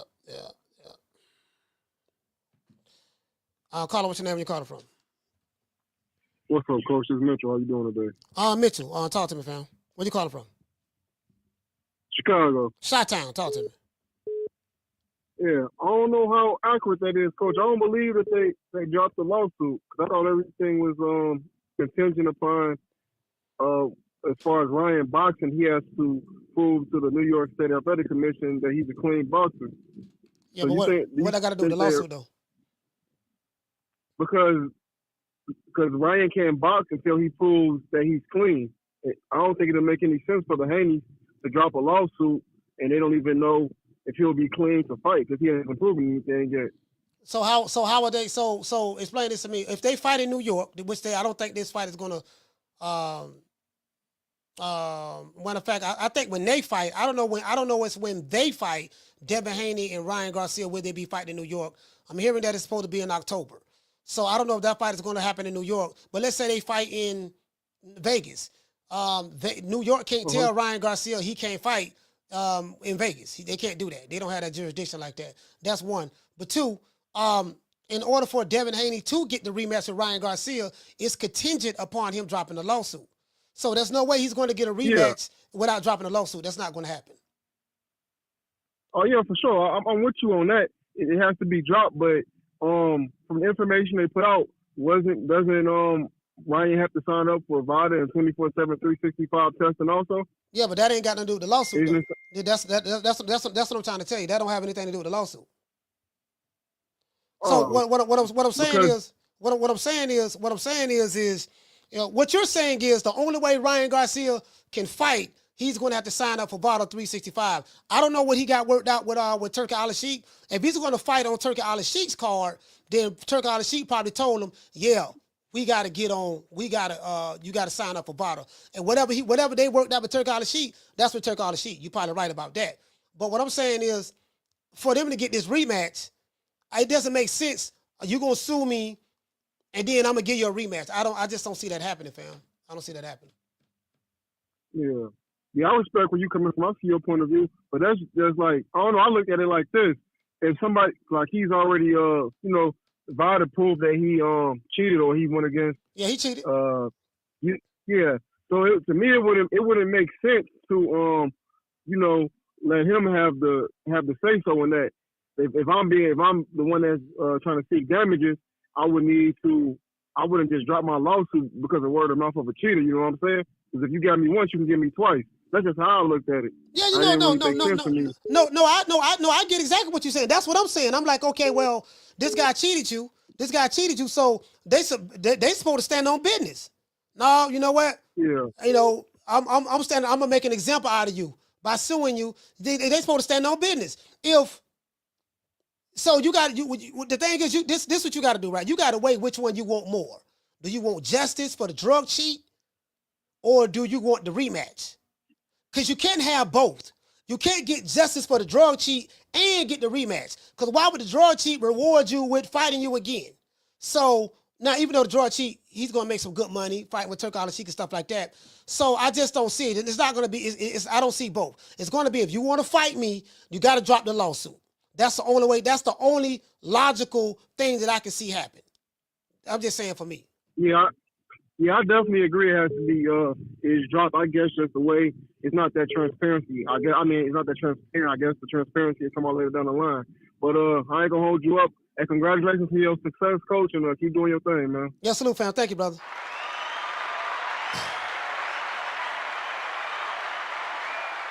Yeah, you get what I'm saying? Like, I just don't see, like for me, as I said before, like Oscar Dela Hoya did the Clapback Thursdays. I promise you, bro. When I remember when Bill Haney was doing those videos, doing those interviews and stuff like that, the videos he was doing, which was funny, it's all outdoors. I told Bill, I said, man, you need to keep doing it. I like him. I used to call him, tell him, I like them. I like that what you be doing. You need to keep doing that. Bill should have kept doing that, bro. Bill should have kept doing that. I mean, listen, you know what I mean? You get your own message out there, however you want it. You know, it's funny. It gives some people to look forward to. You know, so I mean, that's what I would have did. And you the villain, don't nobody like it. You might well play the villain. Play Lex Luthor. You know what I mean? I'll call him. What's your name? Where you calling from? Coach, what's up, man? It's Giovanni Ray. Giovanni, South Florida. Talk to me, brother. Look, man, this whole Haney, like, I used to like Haney, man, until after this whole ass whooping he got to Ryan. The way they move, it's such a turnoff, man. And honestly, if I'm Ryan, it's me. If I'm Ryan, I'm not doing that 365 drug testing, because who else is even doing that? I feel like, Haney, you got your ass whooped, so you want to do this, all right, because it benefits you, and you want to keep that squeaky clean image, but I'm not fighting you year round. I'll do it for the fight, for the moment I sign on the dotted line for the fight. And afterwards, if you want me to do it for a couple of months, but why should I have to do that year round just because you're doing it? No other fighters are doing that shit. You know what I'm saying? So if I'm Ryan, man, you want to sue me, all this other shit, man, nah, man, sue me and let it be, or don't sue me at all, and then you come in with all these stipulations and shit. That's just a turnoff, man.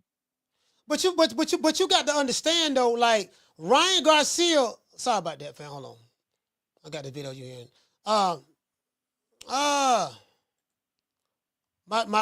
got this video playing with my Chrome keep crashing. But anyways, you know, Ryan Garcia is the one that cheated, so he's the one that's lost the trust of the public based on his own actions. So the Haneys are trying to say, I gotta look at it both ways, being objective. The Haneys are saying, look, or any fighter who fights Ryan Garcia, that's what they should want. Because once a person cheated one time, whether he did it intentionally or accidentally, then you know you gotta cover yourself. You know, so you can't let him off the hook, you know, for what he did, which he's been punished. He's been suspended for a year, and he's being sued by the Haneys. So he's being punished right now. He hasn't been let off the hook. You know, he's suspended for a year, and he's being sued. So, you know. Yeah, absolutely. But I'll also give it to you on the flip side. The reason that my issue is with Haney and the way he's carrying himself, right? So on the flip side, if I'm Haney, I would have never went about it, you know, the lawsuit way. If I did go about it doing a lawsuit, I'm just going to keep it strictly in the courtroom, and I want nothing to do with you. No more paydays for you. I want you out of the sport. Or I just would have got it back in blood. I would have I want an immediate rematch, and I'm going to beat your ass. No lawsuit, no nothing. We could do it at 147, or we could do it at 140. No catch weight, none of that. You come in overweight, the fight's off. You know, I would have went about it a different way. The way Haney's going about it, I personally don't agree with it. And I feel like when the Sandor Martin rumors were coming out about them fighting or whatever, I feel like that's what drove the lawsuit, because Haney saw that his brand took a hit. Damn, nobody's interested. Nobody wants to put up any money for the Sandor Martin fight. Why is that? Because I got my ass whooped, and now my name doesn't really have anything. Why I got my ass whooped? Oh, because this guy cheated. This guy was dirty. You came in overweight, so now I'm going to do this. I can't get big fights because of you, Ryan Garcia. So now I'm going to sue you for battery and all that other shit. Damages and stuff, yeah. My issue is just with Haney and the way he's been moving. But that's my call, Coach. Hey, I appreciate you doing 2 a day today, man. I was up with you watching the away fight, and now I'm right here with you with the, you know, with the afternoon calls. Yeah, so I appreciate you, brother. Yes, sir.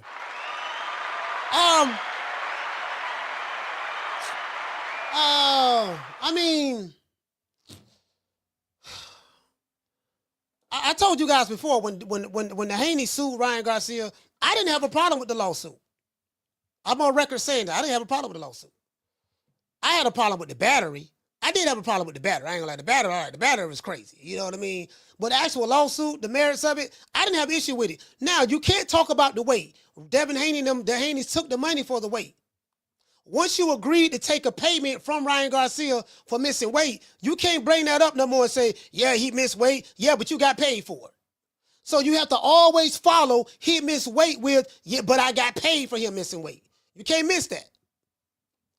And he took the payment for missing the weight because he thought it was going to beat him anyways. You get what I'm saying? So you can't, once you bring that up, you got to bring in, yeah, but he got paid for it too. Hold on, y'all. Hold on. Somebody just sent me a text. I'm calling. What's your name? You calling from? What's up, Coach? I'm one from the BX. Yeah, one from the BX. Talk to me. What's up, Coach? Good show, like always. I just want to know if Bill Haney is going to take your advice again and go in there and try to knock Ryan Garcia out, or, he's going to box, he's going to block the, the left hook. I don't know, You think he'll take your advice again, Coach?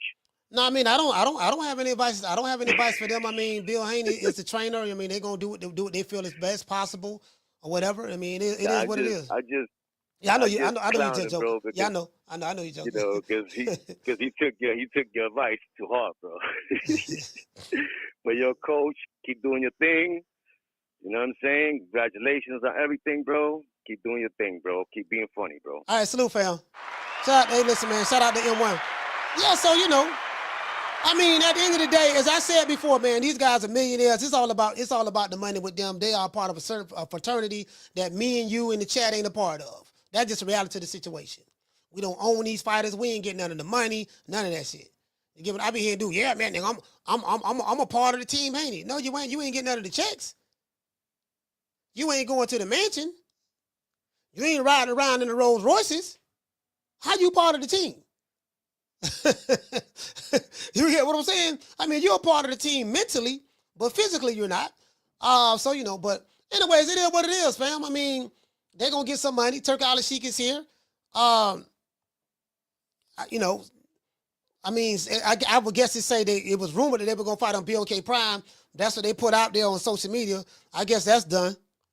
Can't put BLK Prime out there, so you hear what I'm saying? All right, we got, hold on, Dev, you dig? Check this out, son. What's that? We got two options. What's that, Dad?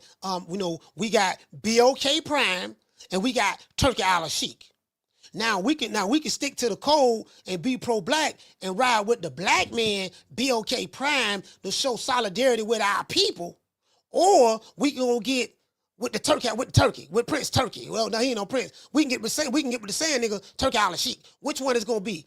Well, Dad, what you think it is? Yeah, Deb, I think we gonna go over here because they got that oil money over here, and we gonna be able to get that. Let's call the brother man, the BOK Prime, let him know. Hey, look here, man, y'all stay on the back burner. If things don't work out, we'll be back to holler at you. But right now, we landed the fight that we wanted. We got somebody gonna put the bread up. You get what I'm saying? True. The motherfuckers ain't trying to hear no revolution when it comes to them dollar bills. When it comes to getting that money, ain't nobody trying to hear that revolution shit. You get what I'm saying? I got a lifestyle to live. I have an expensive lifestyle. I'm used to living a certain standard.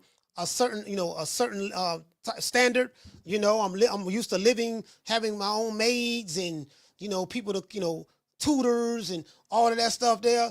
I'm going where the money at. That's just the reality of the situation. That's how this is done. What you say, Steven? Steven say Ryan needs to be an aggressive, come forward fighter against Haney. Look to put maximum pressure on him and beat him down. Listen, again, I don't like Ryan Garcia. I'm on record saying that. The only thing Ryan Garcia has to do from a boxing standpoint is come in shape. If he come in shape like he's supposed to be in shape and listen to Derrick James, come in shape. Don't be drinking. Don't be smoking. Don't be taking no supplements or taking whatever you took. We got to put the aspirin in your system, cheating and stuff like that. He got a second chance. If he does that, this is going to be a very interesting fight. Because I fully expect Devin to work behind the jab and try to stick and move and all. I expect that. He has to do something different from the first fight. So I expect that.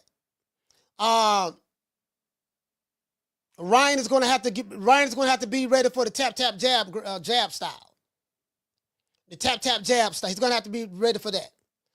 Ryan Garcia is a tall kid. He's pretty tall, so whatever advantages that Devin Haney would have against a smaller fighter, he won't have that against Ryan Garcia. Ryan got to be in shape, because if he's not in shape, Devin Haney can box. I can see Devin Haney just beating him off the jab, out jabbing him, whatever. You know what I mean? But I don't see Devin Haney sitting on his shots neither. Carla, hold on. I think that this, what I want to see is, hold on, Carla, hold on. What I want to see is, will Ryan Garcia, like when they rematch, I don't think, is he so shell-shocked mentally to the point to where he don't want to sit on his punches with Ryan, because he gonna get hit with that hook or that right cross. People say Ryan Garcia ain't got nothing but a left hook. No, he got a right cross too.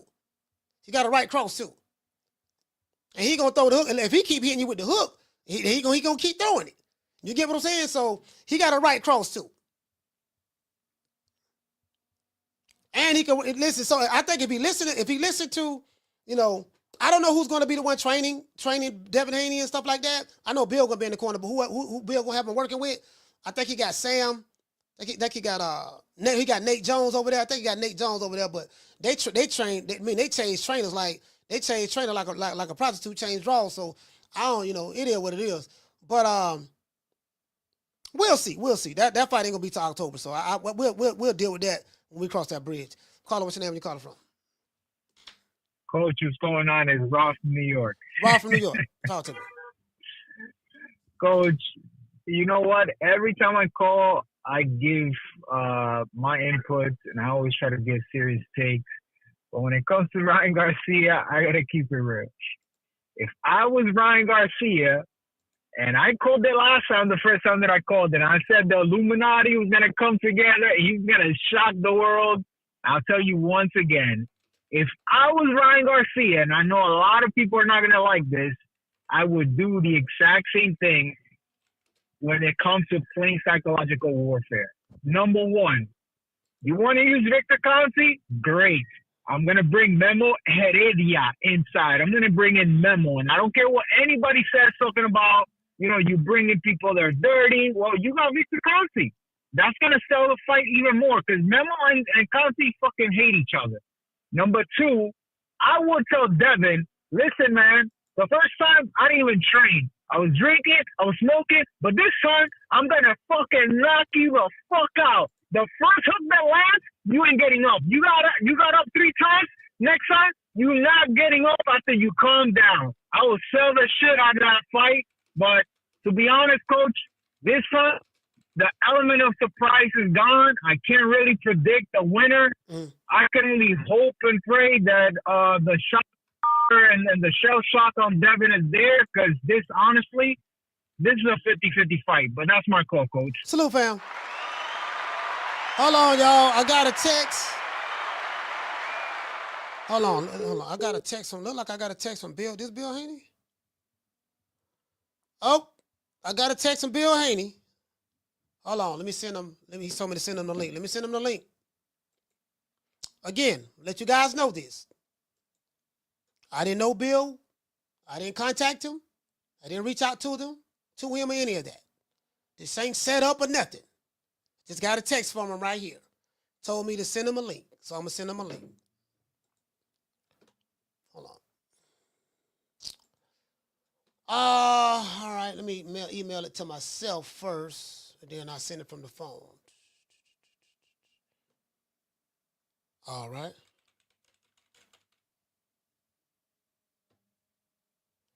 All right, hold on. Let me put it up on the phone. Look like we got a cash app. Look like I got a cash app. Shout out to Lorenz. Hey, okay. Dropping that $2 cash app. He said drop that snow bunny one more time. Yeah, I'll drop it later on, fam. Shout out to you for the $2 cash app. I'll drop it later on, fam. I'll drop it later on. Hold on. What's good? Hold on. What's good, sis?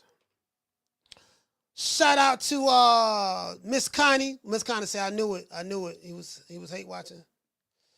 Yeah, we're gonna see. I'm finna send it to him right now. I just sent him the link. We're gonna see.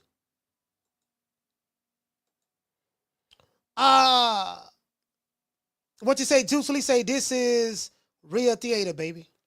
I mean, you know, this is what it is. This is American boxing. I love it. Me personally, I love everything that's going on in America in boxing. I love the social media stuff, the fighters. I love the boxing dads talking. I love all of it. I love what Turki Alashihk is doing. I love all of it. I've come to embrace all of it. Love all of it. You get what I'm saying? I don't have any complaints because it gives me plenty of material to talk about. A whole lot.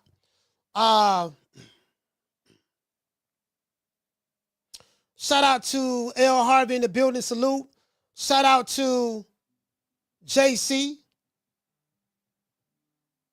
Shout out to Casino here. Casino Light Prayers here. Hey, shout out to Casino Light Prayers. I didn't know Casino was here. Yeah, I didn't know Casino was here.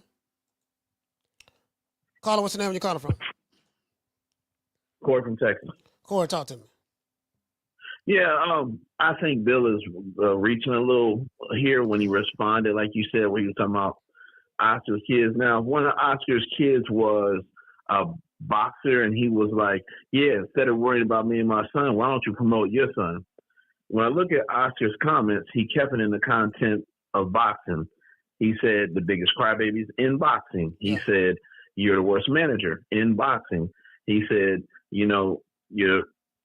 everything he said was in the context of boxing. So I don't know why Bill went and talked about Oscar's personal life. And if anybody saw that documentary, Oscar already talked about fatherhood and how he was working on being a better father and all that other stuff and how he's reuniting with all his kids. Yeah. So he talked about how he was selfish while he was in the ring and a couple times out of the ring.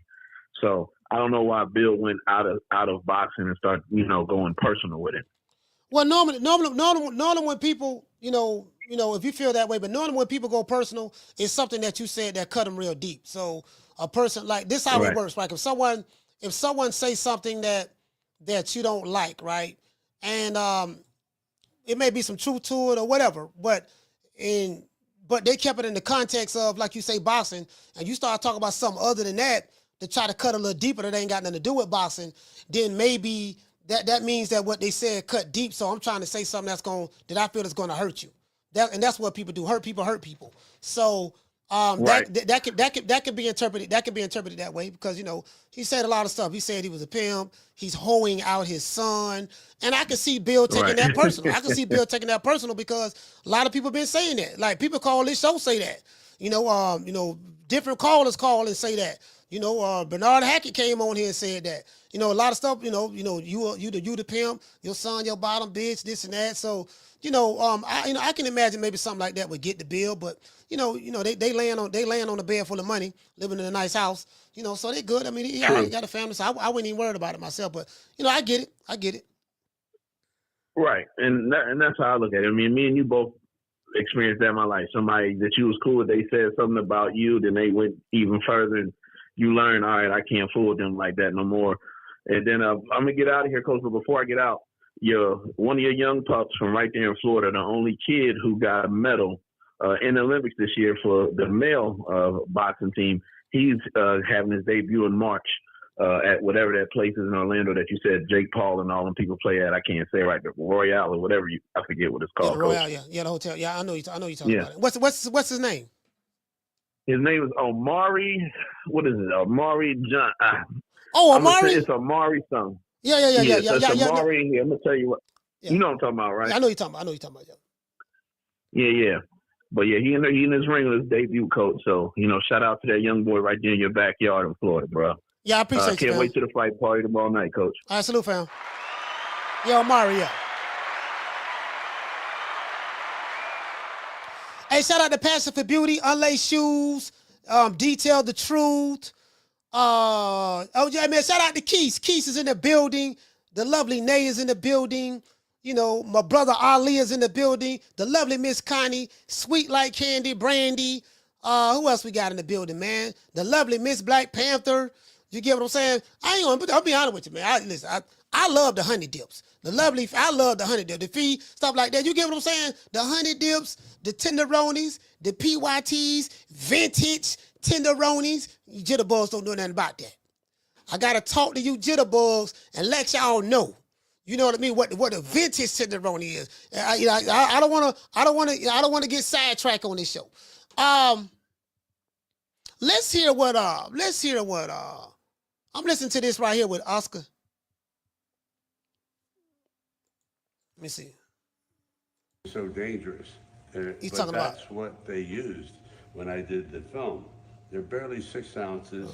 They're rares, and they're y'all can't hear this, right? lethal. So I still have them because it's a time when people were tougher. Sorry, they were.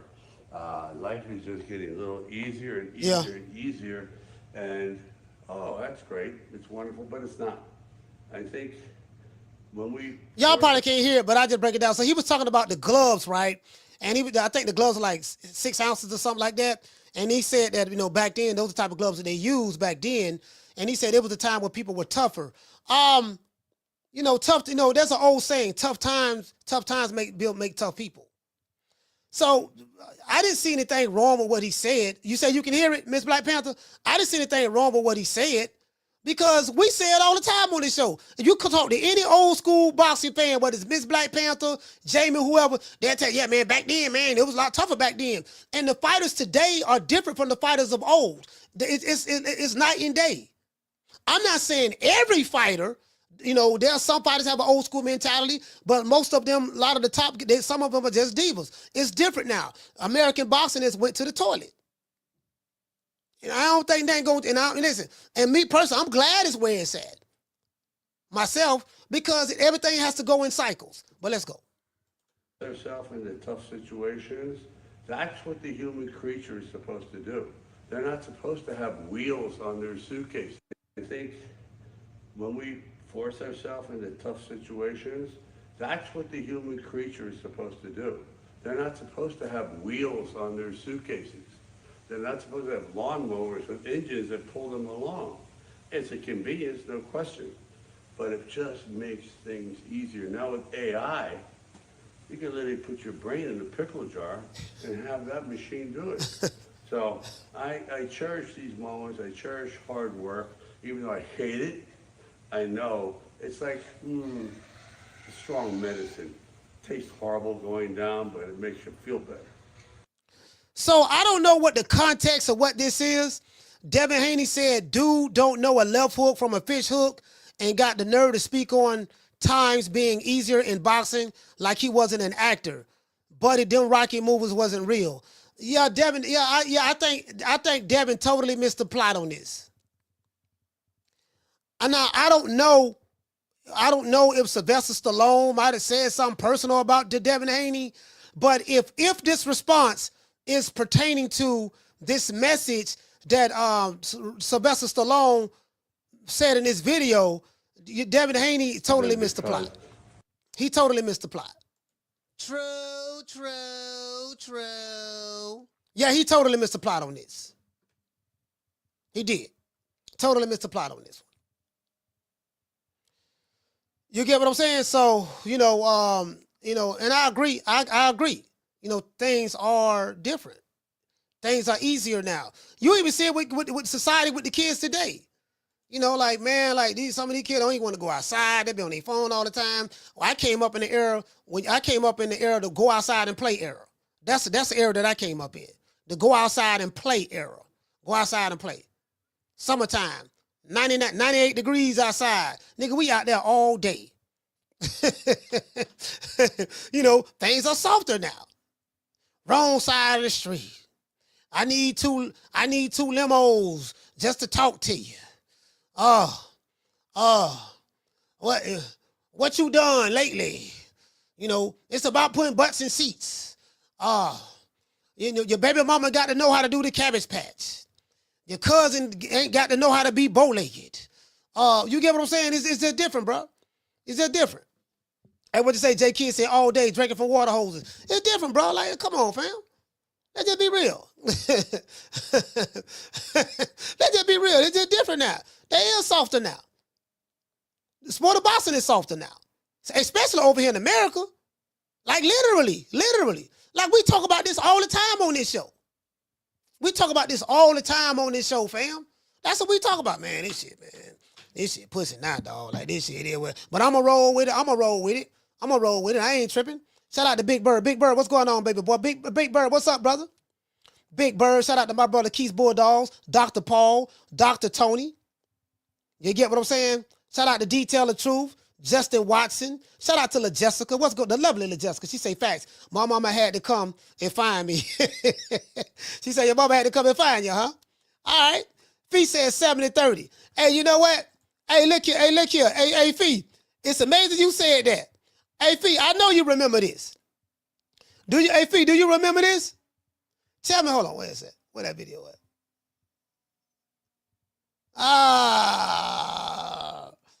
Man, here we go. I know you once said, hey, look, if we fight, it's going to be either 70-30, 80-20.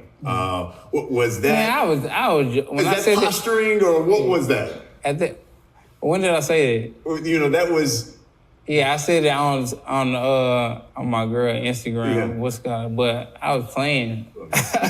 Hey, man, nobody taking no 80-20, 70-30. Yeah, I was playing. I was like, because I was like, it's gonna be 60-40, and I was like, yeah, he keep playing crazy. It's gonna be 70-30 or 80-20. Yeah. But yeah, I was playing. Like I was serious about that, man. Like people can't take jokes. Hey, listen. Hey, Fee. How many? I want to talk to the sisters in the chat and the brothers too. How many live shows y'all been on where dudes was arguing for 10, 11, 12 hours? Sign the contract. Dudes who ain't never seen a contract before. Nigga, you don't even know how to negotiate, how to get a raise at your minimum wage job. You know, your low-skilled job, but you telling millionaires who flying around the world in private jets, you know, have friends with people who got net worths of 9-figure net worths and billionaires and stuff like that. You telling them what they should and shouldn't do with $2 in your pocket. This is what I was saying. Like, and I think what happened. This what happened. Like the fandom is at an all-time high in America. I think I'm the one content creator that came along and I kind of bust all that up. You know, I'm not liked by some of the guys, but I don't give a damn. I'm into women. I'm not into men. True. Coach ain't worried about no niggas liking me or not liking me. I ain't a part of the club. Don't want to be a part of the club. I'm good. Got my own money, doing well. Opportunities open up for me, and I ain't got to beg and ask a nigga for nothing. Did you get what I'm saying? Because the universe works like this. When you are in line, in tune with the universe, you know, see the mind is very powerful. You know what I mean? Once you make a decision in life, everything necessary for that decision to happen begins to happen. Everything necessary for that decision to open up begins to happen. Once you make a decision to do something, you declare it, you put action behind words, and then watch what happens to you. And just believe and have faith that what you're doing is going to open up and work for you. Never made plans to eat dinner off another man's table. I was taught that a long time ago. Never made plans to eat dinner off another man's table. So, just because you talk to them or whatever, don't mean you're going to eat when they eat. You better prepare a table for your goddamn self. True. That's how you get the respect. You get the respect like that. Because millionaires respect other millionaires. People who get money respect other people who get money. They don't respect the male groupies. They had a male groupie around to stroke their ego to make them feel good, but you're not respected. You the broke nigga who ain't got nothing, who meat riding me. They don't respect that. Money respect money. When they see, you know what, this nigga will never ask me for nothing. He always doing his thing. He don't came up. They look at that. Damn, that motherfucker successful. He came up doing his thing now. Damn, all right. I like that. That's how doors open up for you. Doors don't open up for you begging. Doors don't open up for you because you interviewed a daddy or a fighter and you try to parlay that fame and think, yeah, that's going to legitimize you on social media. No, doors open up for you when you start opening them up for yourself, getting that bread. That's how it works. I'm telling you what I know. True. Telling what I know. True. Old saying that my granddad, Minister Kareem, taught me. He said a hint to the wise is sufficient. Shout out to Ali. Hey, okay. Dropping that half for bam, dub on your boy. Hey, Super chat received. Playtime's over, boy. What to say, Ali? He say big love. True Media. Happy Friday. Yeah, salute, man. Tenderoni Friday, Ali. You know what it is. He say salute, Coach Malachi. The best boxing entertainment. I appreciate that, but I appreciate that. I like what DT say. He say, does Bill want the rematch or does Dale? That's a good question, DT. That's a good question. Shout out to Green Eyes P. She just gifted somebody a membership. I don't know who that is. Hopefully I see it. Oh, maybe she gifted 74th Street. That's probably who she did. Okay. Shout out to Green Eyes P. Shout out to the Martin. Hey, okay. Dropping out $2 cash app. He say Coach Laughter is like the bat signal for Bill Haney. Hey, yeah, he hit me up. He texted me, said that y'all know me, no cap. I don't do no cap, and I'm not gonna show y'all. I'm not gonna show y'all the text, but he just texted me. He said, "Send me the link. I'm on deck, Coach." That was at 4:21 p.m. East Coast time. That's what he said. So, shout out to Swift 718. Hey, okay. Dropping that half for bam, dub on your boy. Hey, Leroy. Super chat received. Playtime's over, boy. He said when he said 60-40, 70-30, or whatever we give him, he said that wasn't on his girl's Instagram. That was on the boxing interview. But he redeemed himself by ultimately making the fight with Bud in reality. Yeah. So I mean, no, you know what? He did say that on his girl Instagram though. He did say that. He said that. Cause I remember he was on the girl Instagram. He said, fuck around, it's gonna be 60-40, 70-30, 80-20. Or take whatever we. He said that on his girl Instagram. He said that on there. I'm not doubting. Hold on, Carla, hold on. I'm not doubting that he didn't say it in the interview, but he did say that on this girl's Instagram. You want to know how I know? Because I saw it. I saw it. He did say it on there. He did say it on there. Down from the bar, there's a platform stage. People pimping, sharp as razor blades. Carla, what's your name? Where you calling from? Man, Coach, what's happening, man? It's Casino Life Prayers, man. Casino, talk to me, my brother. ATL. Man, what's going on, man? Yeah, man. I'm looking for the brother, the good brother, brother Bill. What happened? Yeah, I don't know. I don't know, man. I really don't know. I'm not worried about it. He sent me a text, said send him a link. I sent him a link. So if he pop on, cool. If he don't pop on, cool. I really don't, It don't make me no difference either way. Yeah, man. I was hoping he don't come, but everybody in the chat like, man, we need to cook this. They want me to cook this nigga, man. I'm like, shit, man, where the hell he at? I'm like, where the hell he at there, man? I really can't stand the nigga. I ain't got no questions for the nigga. Why you want to cook the man though? What he did? What he did? What do you mean? What he did? Come on, what hasn't he done? That's the best question. Ask me what hasn't he done. You know what I'm saying?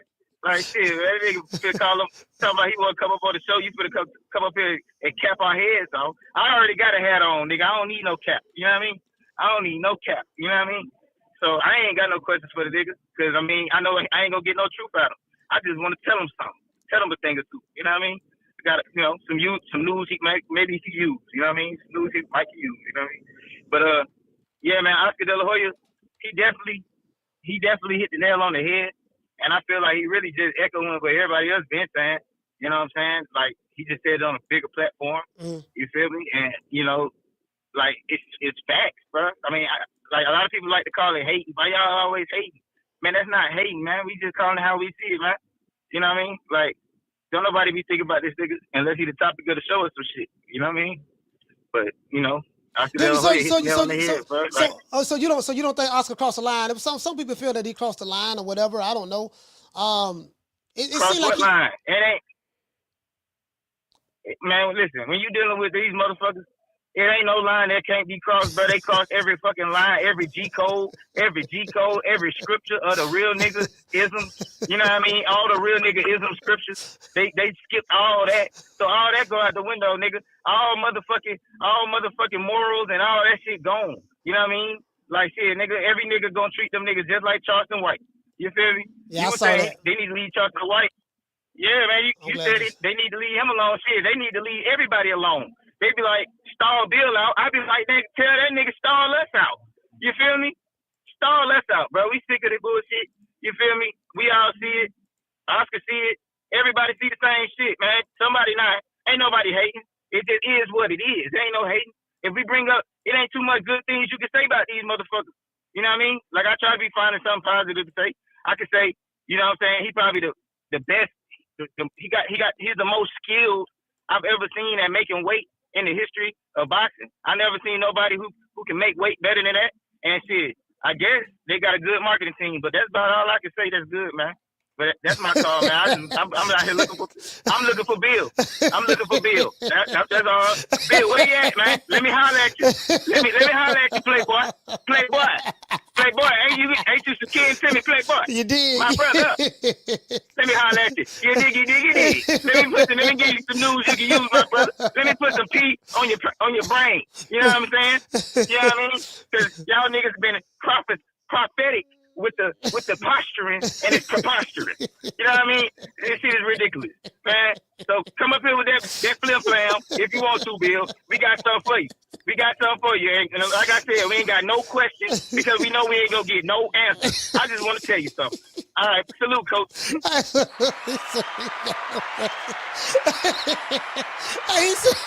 He said we ain't got no questions because we know we ain't gonna get no answers. All right, man. Motherfucker be like, Bill be talking in circles like a motherfucker, boy. Hey, I ain't gonna lie, man, but Bill Haney funny though. I ain't gonna lie, he funny than the motherfucker to me. He funny than me. Carter, what's your name? You calling from? Hey, what's up, coach? It's Storm from Oakland, man. What's your name is, fam? Storm, bro. All right, I know you from Oakland. You sound muffled, but go ahead, talk to me.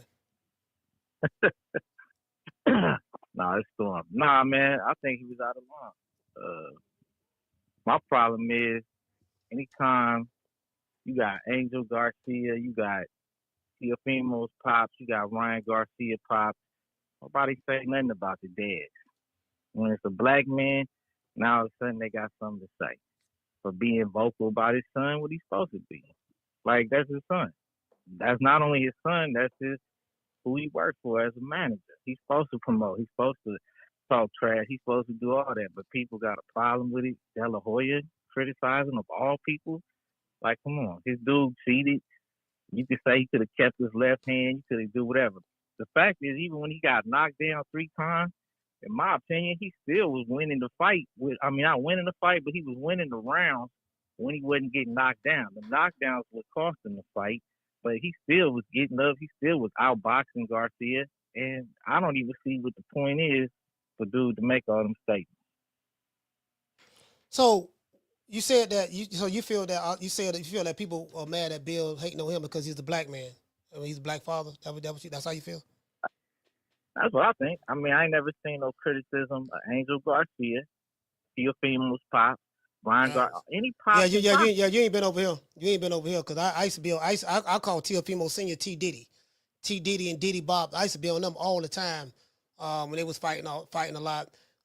What about Bozy Ennis? Bozy Ennis a black father. I don't see anybody talking about him. He talk. What about Bernard Hackett? What about who that? Bernard Hackett, which is Jalil Hackett's father. He been on this show. He talk a whole lot of shit. What about Brian Norman Sr.? He a black father. He talk a whole lot of shit. And ain't nobody really on their bumper. What about Mama Holyfield? He talk a whole lot of shit. They don't really be on them like that. They not up there, I don't think. Coach, not like Haney. They don't promote themselves like Haney. Haney's out there. He's a star, the dad. You know what I mean? So I can't compare Bozy to that. Bozy's not out there putting himself out there like that. So I think that Haney's out. They didn't like Floyd Mayweather either when he was outspoken. They said the same stuff about Floyd. He was outspoken. They did not like him. Not till he was gone. Now, okay, he's the GOAT, this and this. But when he was out, they hated Floyd. You know, but I mean, it's just my opinion, Coach. Yeah, I understand. I have a salute, man. Shout out to we say Storm from Oaktown. Salute for him. Oakland, stand up. Yeah, I don't. That's his opinion. Me. I don't think that. I think the total opposite. I don't think because he's just a black man, we gonna hate on the black man. Nah, I don't think that because they not hating on the other black fathers. That's they not doing that to the other black fathers. It's more to it than that. It's more to it than that. In my opinion, you get what I'm saying. In my opinion. Caller, what's your name? Where you calling from? In my opinion, Ron. Where you calling from? Memphis. Ron from Memphis, talk to me. Ron. Can you turn the volume down in the back? You got the TV playing in the background. Feedback. Oh, okay. I'm sorry. Oh, I can hear you now. All right, go ahead. No, man, what they be hating on is Devin a grown man, and he needs to let his son speak. He jumping on social media all the time. You know, you can't be doing this, man. Let that man talk, man. He's doing more interviews than his son.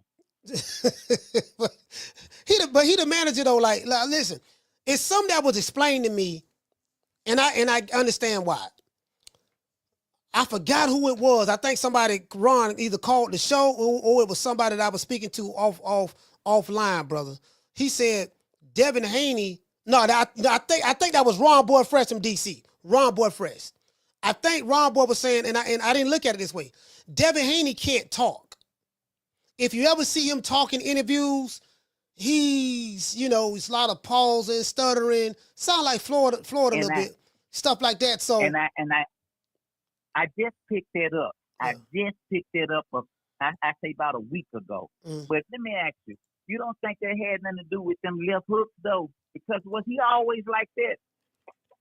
Yeah, I mean, I thought he was trying to talk like Floyd, because I know he looked up to Floyd. Floyd, he been over there at the gym, and it just seemed like Floyd Mayweather's lifestyle and the things that Floyd did as money made. I see it's like Devin and other fighters, Tank, and they kind of like mimicking what Floyd Mayweather did, lifestyle-wise and stuff like that.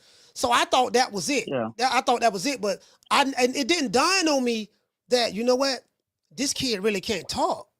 So his dad has to speak for him. And he said many times that, you know what, I speak for my son. I represent my son. I've heard Brian Norman Sr. say the same thing. Me and Bozy, we speak for our sons. We represent our sons. So probably Devin can't speak well. Bill is very articulate. He gonna come pop his game, do his thing, coming from deep East Oakland and stuff like that. And sometimes he get lost in the sauce and popping the game and all that stuff there. But Devin Haney can't really talk, and since he is his son's mouthpiece, this is why he speaks for his son. That's probably what it is.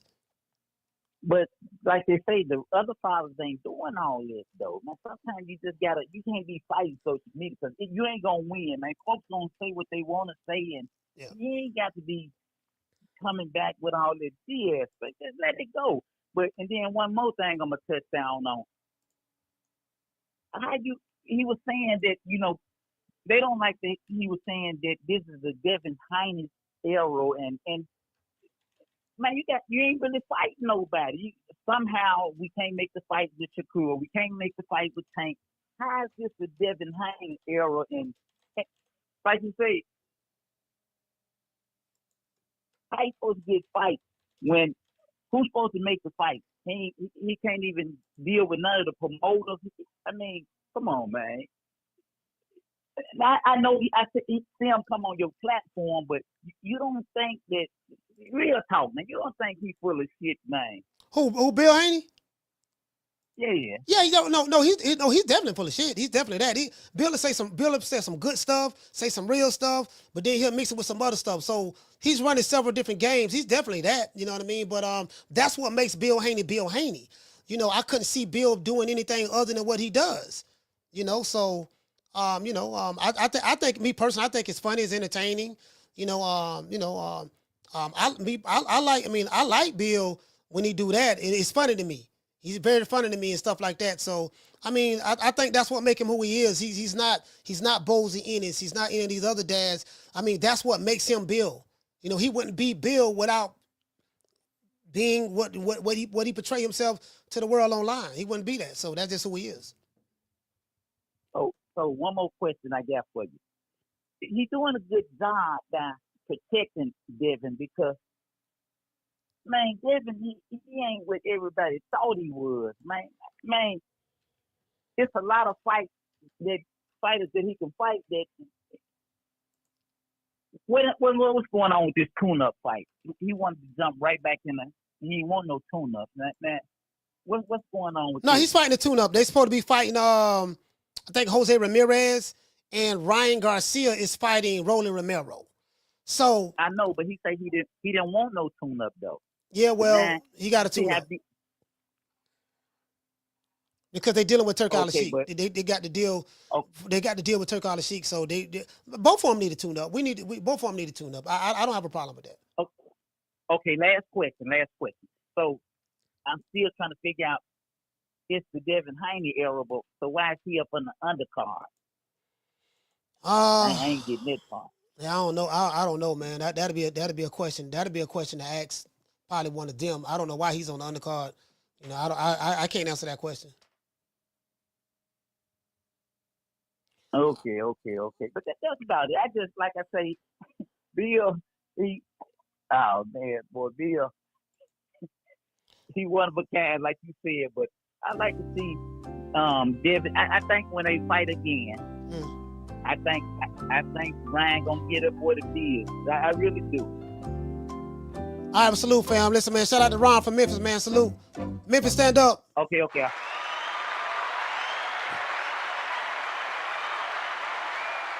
Yeah, so I think both of them need a tune up. We need to see what Ryan Garcia looks like. We need to see what Devin Haney looks like. I don't have a problem with them having a tune up. They're gonna make some good money. Turki Alashihk gonna have them on the card. Why is Devin Haney on Ryan Garcia's undercard? I don't know. I really don't know. They also got FL Jogbar and what the dude name that knocked out Big Baby? Martin Bacoli. Hold on, let me tell y'all something. Carla, hold on. To be honest, this ain't no shade to Ryan Garcia or Devin Haney, Jose Ramirez, or Rolly Romero. And you guys know I don't like Crown eating Rolly Romero. Martin Bacoli and FX Jogbar should be the main event. That's the main event right there. You get what I'm saying? But they don't have a big name with the casuals and stuff like that. So I do get it. But that fight should be the main event, to be fair. That's the better fight. Carla, what's your name? Where you calling from? Hey, Coach, it's Tony, Chicago. Tony from the Shire, talk to me. Okay, Coach. With the backlash the Haneys are getting, one of the laws of physics is every force has an equal and opposite reaction.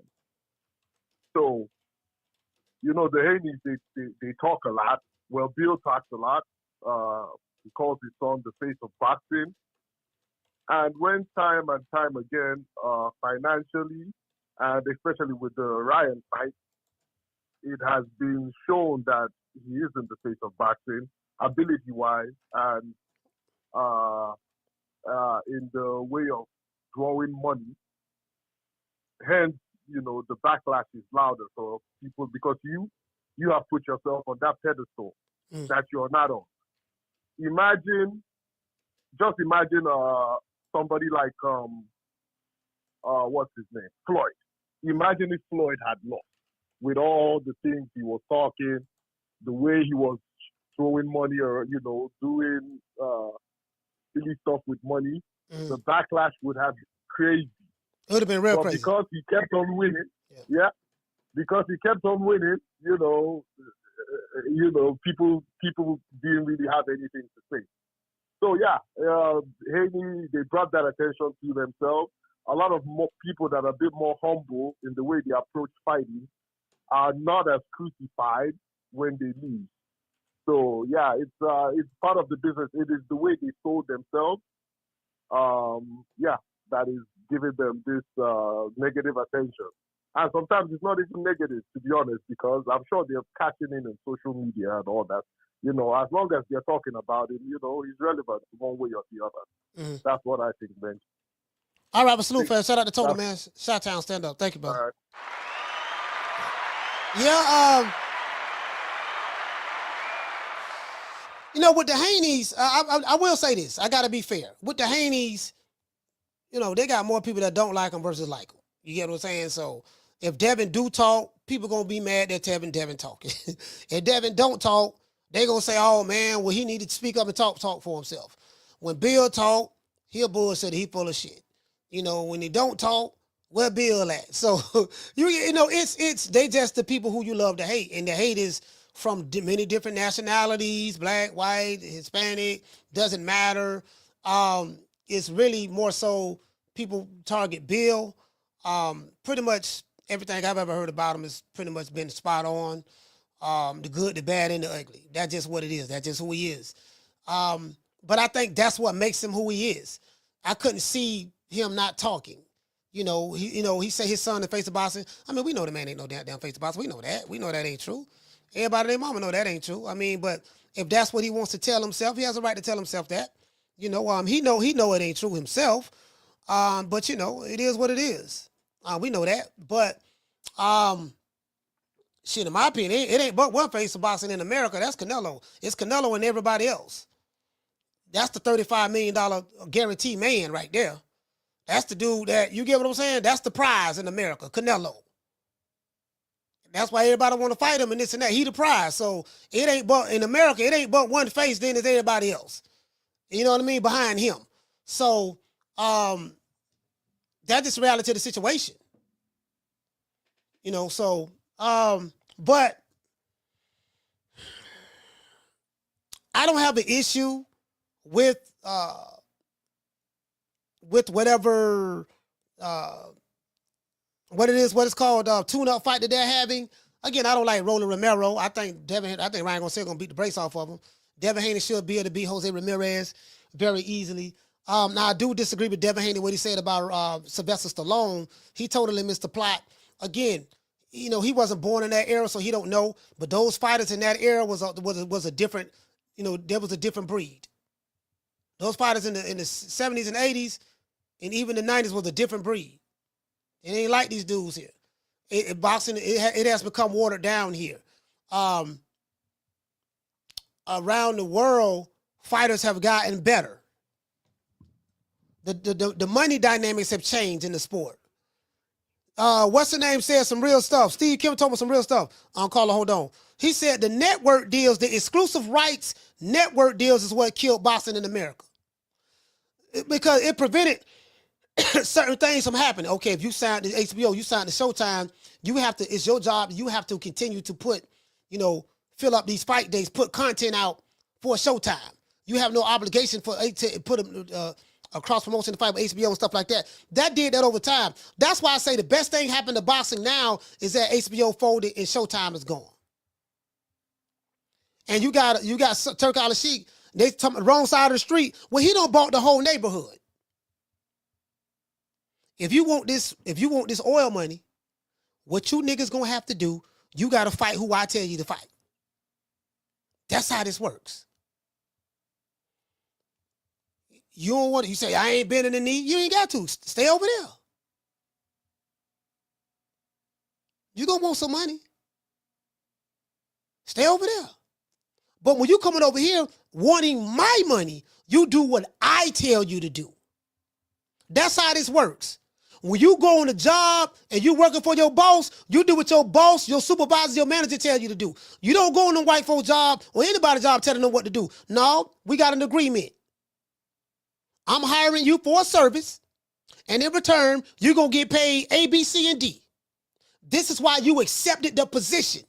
If you want to accept what I'm presenting to you, it's going to be done on my terms. Okay? If you don't like it, we holler. It's that simple. Caller, what's your name? Where you calling from? Too Rich, ATL. Too Rich, ATL, talk to me. Hey, what's going on, Coach? Man, you know, we had a similar conversation before, so I don't want to kind of run over my same words. So I'm going to take a different approach and say, let's deal with the manager aspect. So I think what Garcia said that he need to fire Bill as a manager. He did, yeah. So I see, me, I'm not real opinionated. I really just look at what worked. Did it work or didn't it work? That's really all I want to know. So if we look at it from a manager standpoint, Devin Haney fought Ryan Garcia. What happened? Devin Haney stopped plummet, right? So when he first came back out talking about fighting, they were talking about they would lowball him. He couldn't get about $1 million or whatever the case may be. Okay. So I don't know if you got a manager, coach, or anybody in the chat ever had a manager. But I told you I was in the music industry for a while. When you have a problem, the first thing you do is employ your manager to fix this shit. Yeah. That's his job. Fix it. Just fix it. You see what I mean? Devin Haney stopped plummeting. And while people saying that Bill Haney pimping Devin, it was Bill Haney that got out here on the stroll in these YouTube streets. He went out there to every Devin Haney hater channel and kind of antagonized them. And they start cooking, right? They're cooking them on YouTube, cooking them on Twitter. But what they didn't realize, they were promoting him. You see, when you go to Google Trends and put in Devin Haney and compare it to Tank Davis, and you will see over the last month, Devin Haney's name spiked. So while they was cooking them, what they didn't realize, they was cooking bread, because he was able to take that spike and redeem it for cash. You see what I mean? Now, we're pretty sure Turki giving him $5 million or something like that, and if he paid off the lawsuit or whatever the case may be, this is millions of dollars turnaround for when Devin Haney came out. So from a manager standpoint of view, that was 1,000%. Like the best thing he could have done. And let's juxtapose it to Kambosos after he fought the 2 fights with Devin Haney. That next fight, he went from getting $10 million to $500,000. What if Kambosos' manager could have shook him back to some millions right quick? Who got $10 million? His whole sports life been changed. So I'm just saying, from a manager standpoint of view, he did his job. Yeah, who got $10 million though? Who you say got $10 million? Well, they were saying when Kambosos fought Devin, I think he got $10 million. No, I don't know if it's the second fight after he lost. No. I don't know if it's after it wasn't that much. But what I'm saying is, after those fights, his stock had dropped. That's all I'm saying. That his stock had dropped real low. And all I'm saying, if your manager, if this is my manager, nigga, fix this shit. All I'm saying, he fixed it. So we kill it right there. He did his job. Okay, he did his job as a manager. I see what you're saying, but Devin Haney has become infamous. You know the difference between infamous and famous. He's become infamous. Oh, no doubt. Yeah, he's become infamous, and so this is why I'm telling you what I know. This is why it's important for Bill to go around and try to, he always say, change the narrative, because I see what you say. It had a reverse effect. Bill wants to be loved. Him and he want, I want y'all to give us a fair shake. Love, because a lot of the Boston fans, they love Tank Davis. So that's what Bill wants. So I hear what you're saying. Well, it worked. He did his job, but he still wants to be the negative press. That he get more negative press than anything. When you look him up, it's mostly negative.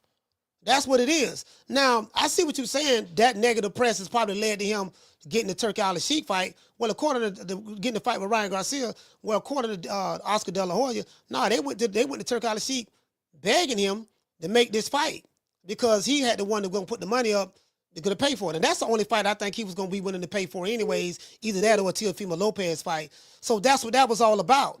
And it was contingent upon them dropping the lawsuit. So, you got to drop the lawsuit. If this was a part of the overall plan, let's say I take what you're saying, I'm too rich. If this was a part of the overall plan, then I mean he never had any intentions on following through with that lawsuit. That lawsuit was bullshit.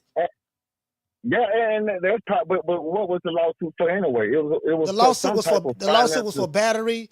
I think they said mental stress and fraud and all that stuff. Okay, but I'm assuming it was a civil lawsuit, so it was for money anyway. If Turki gonna pay you off, you got the money. That's all it was for anyway. The money. If you got the money, you got the money. So all I'm just saying, if we remove that from it, just say, hey, from a Devin standpoint, hey, from a financial point of view, you was down here. He got you back up here. Right. I think that's all you can ask for. That's all you can ask for from Devin's point of view. I got you. You see what I'm saying? No, That's what he was hurt about, the money. Yeah, I understand what you're saying. Yeah. That's all I'm saying. All right. So, I get the I guess I look at it different. I saw Floyd Mayweather play the villain. Hell, Mike Tyson was the villain for a while before people started loving him. If you telling me Bill Haney was a pimp, you think he worried about what? People don't talk good about the pimp. So he been used to this hate all his life, in a sense, or dealing with it. Let's say dealing with it and handling it. So I don't think. I get what you're saying, because that's his son. He probably want his son to be loved, I guess. But, even with look at Tank, I mean, people talk about him too. I just don't think you can make people love you. You know what I'm saying? It's just, that's what the money for is. Part of the money is for your humiliation. You see what I'm saying? When things go bad, you may get humiliated. That's part of what the money is for. Yeah. You see what I mean? You get extra compensation for that humiliation. You know what I mean? So, I just say from a manager's standpoint, he brought him back. And I think that's all Devin, from Devin's point of view, that's all Devin could ask for. Yeah, he all I got, Coach. All right, salute, fam. Yeah, he wanted, basically what he's saying, he just wanted the payday from the fight. That's basically what he's saying. He just wanted he brought him back. I got you the fight. I got you the payday for the fight. I'm pretty sure Turki Alashihk can't give him no money right now. Look, when this happened, you're gonna get paid for services rendered. But but yeah, that's it at the end of the day. And it comes at the price of dropping the lawsuit. Drop the lawsuit, I'll fight you. Because you chasing me for the fight. Ryan Garcia ain't chasing Devin Haney for the fight. Say, no, I want to fight you. It's the Haneys that chasing him. So since it's so important to you to fight me, to redeem yourself some way, form, or fashion, it's going to come at a price. Drop that lawsuit. All right, we'll drop the lawsuit. We can get the fight. Call what's your name? Where you calling from? Yo, Coach, this Mason from Flint, Michigan. What's going on with you, boss? Hey, Mason, what's up, brother? Flint, stand up. Oh, man. Man, ain't much, man. My man that just got off the line, what was his name?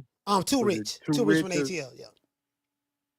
Man, that nigga, that was some thought-provoking shit. And I think Kambosos did get $10 million for that Haney fight, boss. Yeah, I don't know. Got a nice. I don't know. I can ask Carl Moretti. He'll know. Yeah, I think it was like $7 million or $10 million he got for that Haney fight, because the Australian government be kind of behind them purses over there. You know what I'm saying? I think he was saying Devin Haney got $10 million. No. Devin got like two or three M's for the second fight. Because Devin Haney was complaining. They were like, they took a low. Remember, they kept saying we took a low ball offer twice. Yep. They took a low ball offer. Yep. Everybody on the Alphabet Boy community was talking about how they didn't really get paid no money. They took a slave contract in order to become undisputed. That's been well known, documented from what they said. Yep. Yeah, Kambosos got a nice chunk, and rumor has it was like 7 to 10 mil. I can pull it up online and send it to you, but yeah, it was like a 70-30 split on that, and Haney did get fucked on that deal. He say 70-30. Yeah, signed the contract. 70-30. Sign the contract. How bad you want it? Like a 30-30 split. Huh? Yeah, damn. Yeah. But no, my man, right though. Like you said, Bill got out here on these YouTube streets, and niggas was cooking him. Yeah, niggas was cooking him, but he sold that shit and he bounced that shit back. And until my man put it that way, I never thought about it like that. And I'm like, damn, he make a valid fucking point. So shout out to that nigga, because that was some thought provoking shit, I should say. But that was my call, Coach. But yeah, Kambosos did get a nice chunk of change for both of those Haney fights. All right, salute, fam. I don't know who the hell paid him $10 million for what. Hey, if Kambosos got paid $10 million, they overpaid him.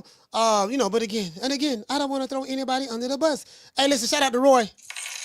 Hey, okay. For dropping that. Bam, dub on your boy. Hey, Leroy. Cash out. Super chat received. Playtime's over, boy.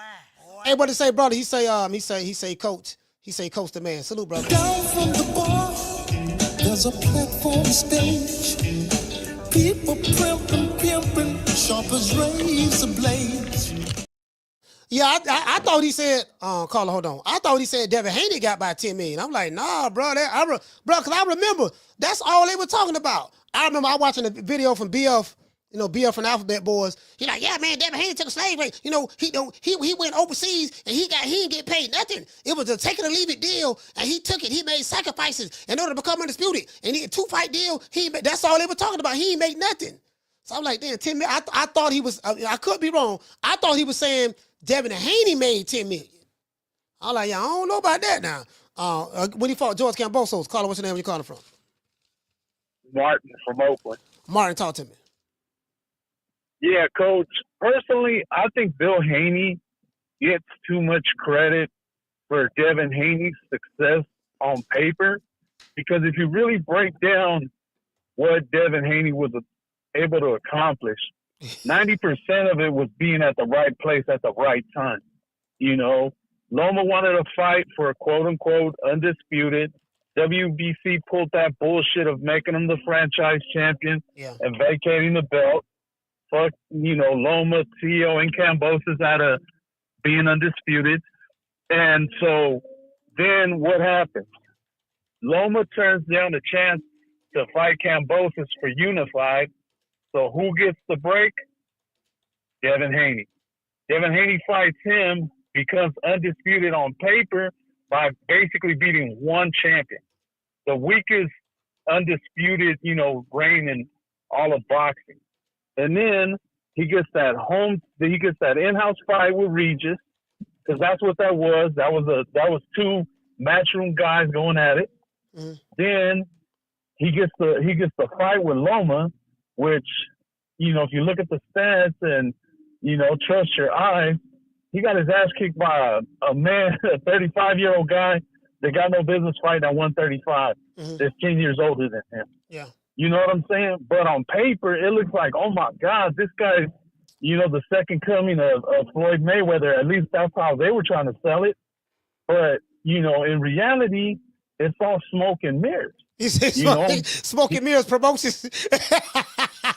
That's all it is, Coach. No wonder they fought on 420. I mean, because none of it is legitimate. You know what I mean? If you compare, what Shakur did to what Devin Haney did, I'll take Shakur's resume any day. You know what I mean? Because on paper, yeah, he got that Loma, but everybody knows he didn't beat Loma, and everybody knows Ryan Garcia whooped his ass. So, him calling himself undefeated don't really mean shit because of the way they've been moving ever since. You vacate a belt because you didn't think you could beat a pillow-fisted, Sandor Martin. So, all they've been doing is, fucking up the bag left and right. Even if all it was going to be was $1 million, that's $1 million he didn't make. That was the easiest way to make people forget about all this dumbass shit he been doing, ever since the Ryan Garcia loss. So to give, for Bill Haney to be praised as this great manager and all this other shit, Coach, tell me why James Pence got a hell of a roster when it comes to fighters. Why does Samson, Skamowitz got a hell of a roster? Why does Agus Klimas have a hell of a roster? Agus got a good roster. But Bill Haney only got one fighter? No, they got a couple of fighters. I can't tell you their names, but I think they got no, seriously. I think they got, dude from the liquor store. Don't they got Jermaine Ortiz, I think. I don't know who they got. I think they got Jermaine Ortiz, maybe. But I mean, nothing to speak of, though. You would think motherfuckers would be knocking down his door trying to be the next Devin Haney if Devin Haney was all that to begin with. You know what I'm saying? I just don't see it. And I think, motherfuckers get tired of hearing the motherfucker, you want to be, the P. Diddy of boxing, all in the video, all at the show. But he ain't really doing too much. At least not that I can see. And that shit gets old the minute you start losing, the minute you start contradicting yourself. I'm going to say it like this, Coach. The way he tried to play you and the way shit worked out, I couldn't have been happier. I was celebrating with you. I seen that live. That was one of my favorite lives. And, good for them. They're getting everything they deserve, Coach. That's all I got. All right, salute, fam.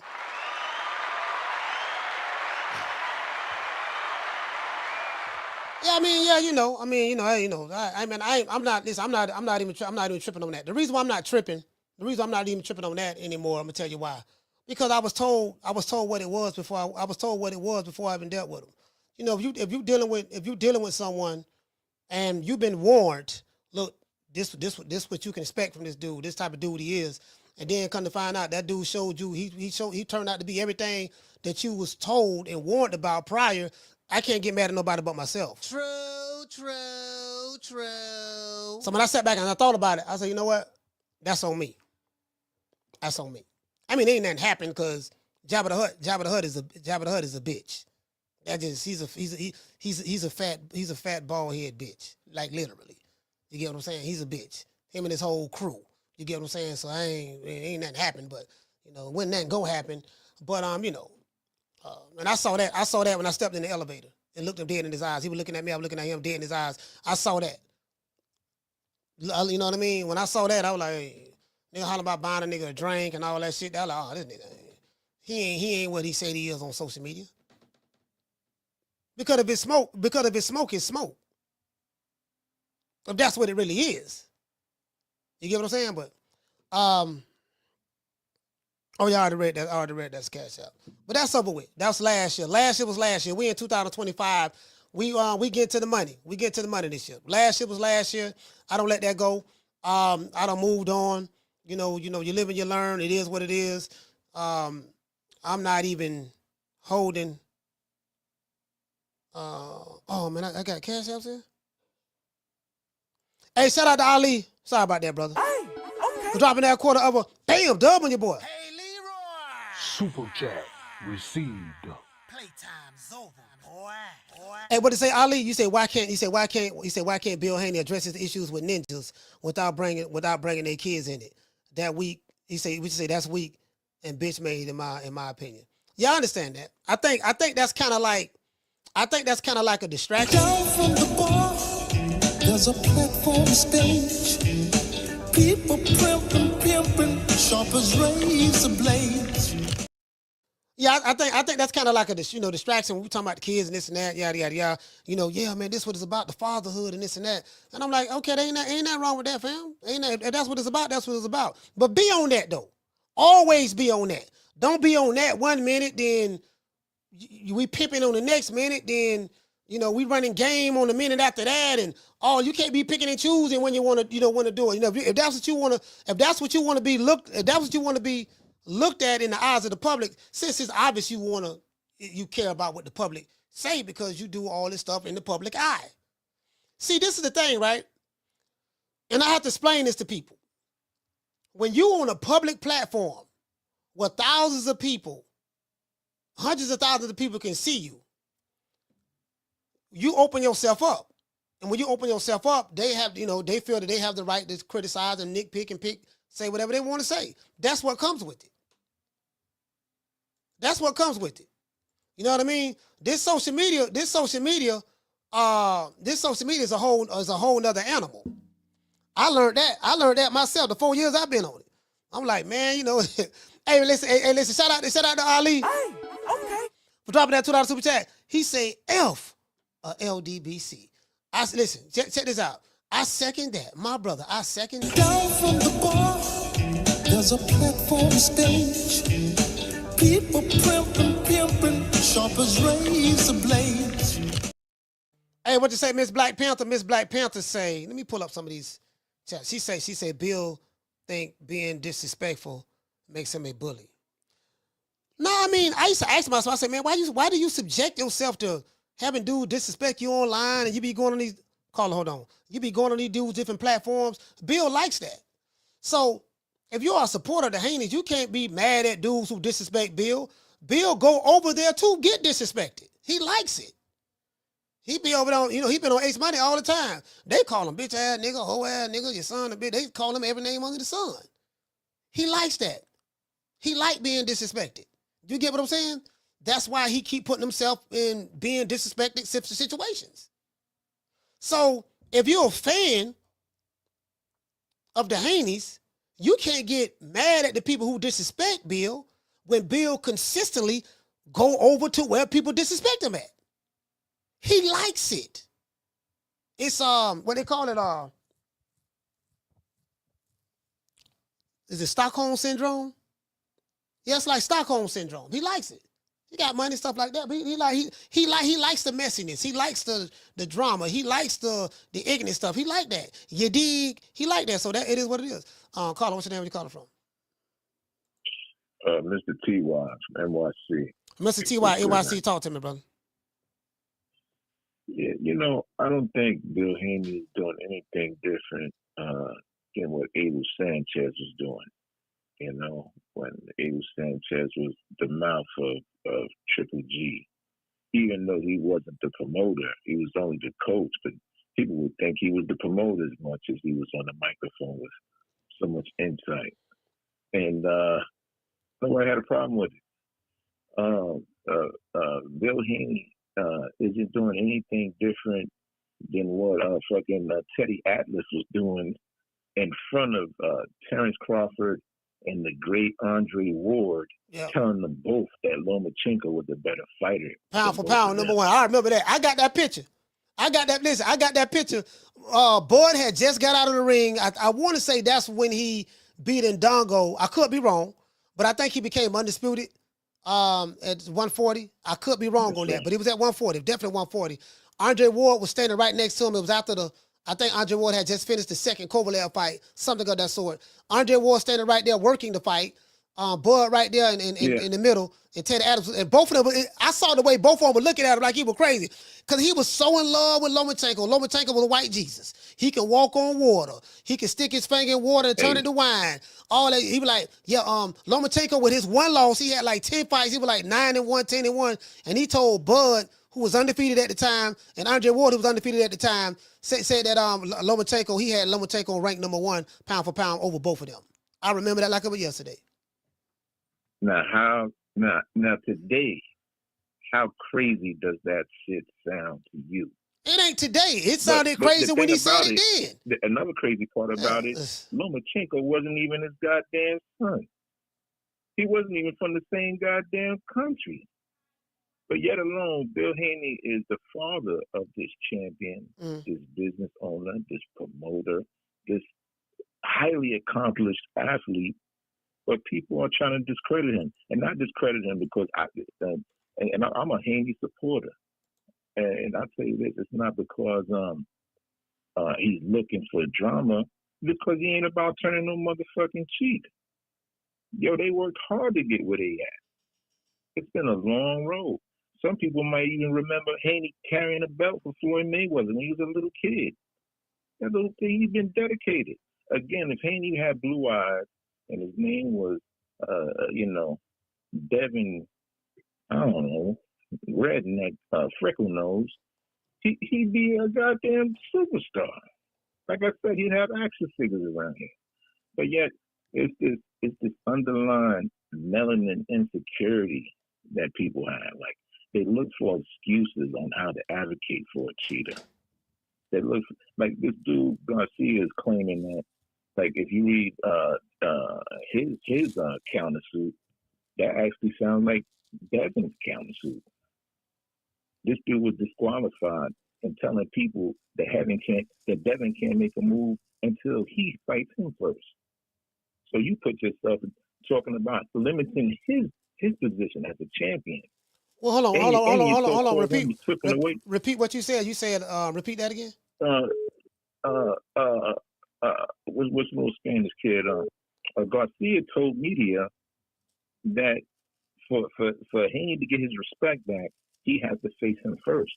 Yeah, he said that. So you putting out to the public that Haney can't do nothing in his career until he faces you. And you was the one that was fucking caught dirty. But guess what though? Apparently, the point is he tried to limit his range. But hear me out though. Hear me out though. Apparently, the Haneys feel that way because guess what? The Haneys are chasing who? Who are they chasing for a fight? Well, Ryan Garcia. The last time we spoke, I told you I don't think the kid deserves nothing. I don't think the Haneys should contribute another cent to that guy's career. The Haneys ain't listening to you. He doesn't respect the sport, in my opinion. Yeah, the Haneys said ain't what? listening to you. The Haneys ain't listening to you. They want the money. No, it's all right. They don't have to listen to me. Listen, Yeah. yo, right now, me and you are someone just like somebody back when Ali was a young fighter coming up, and they was making magazine covers about him, and people wanted to shit on Ali for every reason they could think of. And they watch. It was white people. It wasn't, black people loved Ali. He was loved all over the world. Listen, some of these so-called Negroes are the new white people. Well, they don't. These some bootlickers. So you have a problem with black people not liking the Haneys? Listen, people want to cheerlead for who they want to cheerlead for. Mm-hmm. I ain't no fucking follower. I can care less about what people think, but as far as me respecting the sport, me recognizing that Haney is a legend, a future Hall of Famer, I'm not just going to sit around and let people just talk shit about him because it's the cool thing to do, and not recognize his real accomplishments. Like you really want me to advocate a dude that, matter of fact, he hit Haney with every punch. If you think of every KO punch that Garcia threw on every fight, Haney ate them all in one night, and was able to get the 12 count at the bell. He was able to close out the fight. I don't know. So I think some people feel like one of them counts was the long count when the referee said 5. He was on his feet. 6. Well, the boy he didn't stay on his knee. He didn't stay on his knee and shit. It was the long count. He didn't shit on the mat. It was the long count. All right. So yeah. No, we you all talk about long count. No, I did joke. We had that talk. Yeah, I did joke. I ain't trying to get you started. I ain't trying to get you started. Yo, the kid is a legend. The kid is a legend, B. And he's still calling out fighters. Ain't nobody calling him out. Ain't nobody getting in line to face him. And like I said, when he come back, he's gonna put the stamp on it. And I hope you give him the same. I hope you have that same energy. Yeah. Have that same energy. If he comes back and start flushing niggas, have the same energy. You know, get that boy's props. You know, put the envy in your pocket and respect the sport.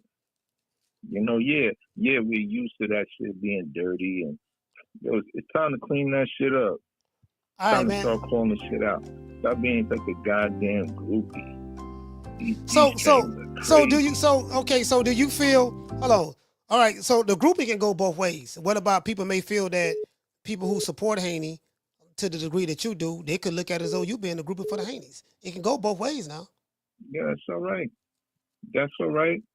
Listen, man, y'all been in football stadiums wearing the only giant jersey in there. Think I give up. All right, salute for, hey, listen, man, shout out to Mr. T.Y., salute for y'all. Yeah. It go both ways. You get what I'm saying? So listen, man, Mr. T.Y. say, look here, man, he got a problem with y'all hating on the pimping. See, the problem with y'all in the chat is this. Y'all hating on the pimping. That's the problem. See, when the pimping is pimping, doing what it's doing, y'all can't sit back and let the game marinate on your brain. See, when Dollar Bill go around and bless y'all on these YouTube streets, you getting access to a celebrity dad that you would ordinarily would not get any access to. So y'all need to be grateful and thankful and recognize greatness when it comes across your computer screen, because you may never see that again. You dig? Yeah, y'all got to stop hating in the chat. Carla, what's your name? Where you calling from? Hey, Coach, my name's Jewel from Oakland. Jewel from Oakland, talk to me. Hey, what's up, man? Man, I'm getting tired of this argument of people saying they don't like Devin, they don't like Bill because he's black, man. That's some dumb shit. That's some poor people shit, man. Rich people don't give a fuck about no skin colors as long as that money green. No, ain't nobody care about that. But like, you know what I'm trying to get at is people don't like the Haneys because they fugazi. Like, I feel like they try to they try to portray something that they really not. Like, you know what I mean? Like Devin from Henderson, Nevada. When he fights, you know, we don't know if he's from Oakland, San Francisco, or Henderson, Nevada, or, you know, fucking Tijuana where he was fighting at. Like, we don't know where this guy's from. I feel like his dad's just ruining his career every single day. Like, just people don't like Devin Haney because of Bill Haney. You know what I mean? Like, I don't know, man. So you don't feel that they don't like him because he's a black father and he's a positive figure in his son's life. You don't feel that way? Nah, man. Like you said earlier, man. Like that's what you're supposed to do. Okay, he's black, man. Like, what about the Chinese parent? The white parent. Like, nah, man. But that's a dumb argument. I don't think that's the case. All right. Hey, but listen, man, you from Oakland now. Hold on, you from the town. You can't be going against the Haneys like you from the town, fam. Well, that's what I'm trying to say, man. Like, we don't know where these people from. Are they from San Francisco? Are they from Oakland? Are they from Henderson, Nevada? We don't know where they from, man. Devin from Henderson. Devin from Henderson, Nevada. He from Henderson. Yeah, that's what I mean. Like, I mean, we don't. I feel like Bill Haney and Devin Haney have tried to portray a street persona for Devin Haney. Like, he was arrested with a gun.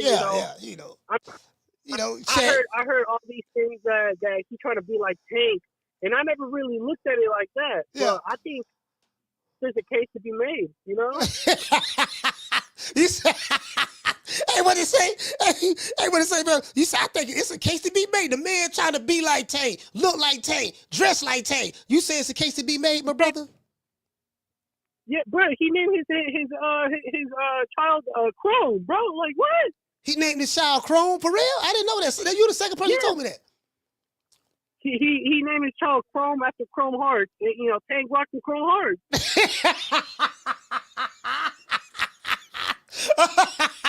Yeah, see what it is, man. See, Tank wear Chrome Hearts, and Devin Haney named his child Chrome. You feel me? Hey, listen. Hey, June. Man. Hey, man, I appreciate you, brother, for calling the show. Thank you, man. All right, man. Take care. Yeah, hey, look here. Now, see what it is, man. See, this what it is. See, y'all got to put 2 and 2 together. Y'all ain't put 2 and 2 together. Matter of fact, hold on. Hey, shout out to Martin. Hey, okay. Jumping out $2 super chat. He said when everything else fails, pay the race car. He said, wait a minute, hold on. Hey, hold on. I don't see y'all hating on the pimping. That's what it is. See, y'all in the chat, Casino Light Prez, Ali, Foodie, Miss Black Panther. See, y'all hating on the pimping. You get what I'm saying? Don't hate the player, hate the game. I don't know if you're a pimp, you want Father of the Year, you want Pimp of the Year award. I mean, I'm confused. What it is? I'm confused. You get what I'm saying? Y'all hating on the black man that's a father taking care of his kids. Most of y'all come from dysfunctional households. That's why you hating on the father figure, all that stuff there. Man, look here, man. Bruh. I'm sitting here, man. You want to dress like Tank. He want to look like Tank. Matter of fact, where that video at? I got a video right here. Oh, here it go right here. Here it go. You bitch, you coward, you claim. Here it go right here. Wanna be me. Here it go right here. Hello, y'all, hold on. See, this what they talking about right here. Y'all hating on the pimping, see? Y'all hating on the pimping. Y'all see that there? Tank got the... Wanna be down, so you wanna be me. You can't, you faggot, you bitch, you cat. See, Tank, you know what I'm saying? See, y'all see that there? Y'all see that there? You get what I'm saying? See, you see that Dale sitting right there looking at Tank when I think that's when he knocked out Ryan Garcia. I think we need to stop Ryan Garcia. Y'all see that there? Caller, what's your name? You calling from? What up, Coach? Johnny from Oakland. It's another Oakland caller, Coach. You say Hedge from Oakland? You sound kind of smothered, brother. I can barely hear you. Oh, I'm sorry. Give me 1 second. Okay. Can you hear me now, Coach? I can hear a lot better. What's your name is? It's Johnny from Oakland. Johnny from Oakland. Talk to me. Yeah, I mean, I know a lot of people when we say we don't really like the Haneys, they think it's either we a fan of Ryan or we just hating him because he this or that. Like the last caller said, they just come across as phony, you know. Bill Haney always comes across like a silver tongue, you know, like a car salesman, and he can't give you a clear answer as to what you're asking them. You know, he give you a whole spin around. And I think, like, you know what the last brother had said, like they try to sell you like Devin is about it. You know, one thing is if your father was out in the streets and supposedly doing pimping, but it's neither this nor that, you know, because I'll tell you what, Coach, I work for this warehouse here in Oakland. It's an auto parts store, and there's this guy that owns a body shop. His name is Muscle Car Hub, right? Okay. And this guy tells me he's a really close friend of Bill, and that Bill would get him tickets to Devin's fights. And I remember around the Loma fight, right after the Loma fight, I seen the man from the body shop, and I had asked him, like, "Oh, did you see the fight?" He said he was actually there at the fight. And I went ahead and told him, and this is funny because he had a Devin Haney's promotion shirt on. And then I asked him, like, "You really think Haney won?" He said, "Hell nah, coach." Yeah. And, like, you know, it's like, it's one thing that, you know, it's one thing if your son, this is towards Bill Haney, you know, because Devin Haney, it seems like he can't defend himself really well. He doesn't have the same mouthpiece that Bill does. You know, he can't do the spin move. So the only way he could defend himself is through Twitter. That's why, you know, he kind of stutters a lot when he's doing the interviews and whatnot. But again, this is more directed towards Bill Haney. You know, they try to play the Muslim card a lot, and I genuinely don't think they're full on Muslims. I think they're using it to try to, like, masquerade something else, you know. You see, brother, one fish, two fish equals three fish, my brother. And see, the Assalamu Alaikum game is strong within itself. So you can be a Muslim and a pimp and a black father at the same time while putting your game down. You dig? That's what you got to understand, my brother. I'm gonna let you go. I'm gonna let you finish it, Johnny. Go ahead, brother.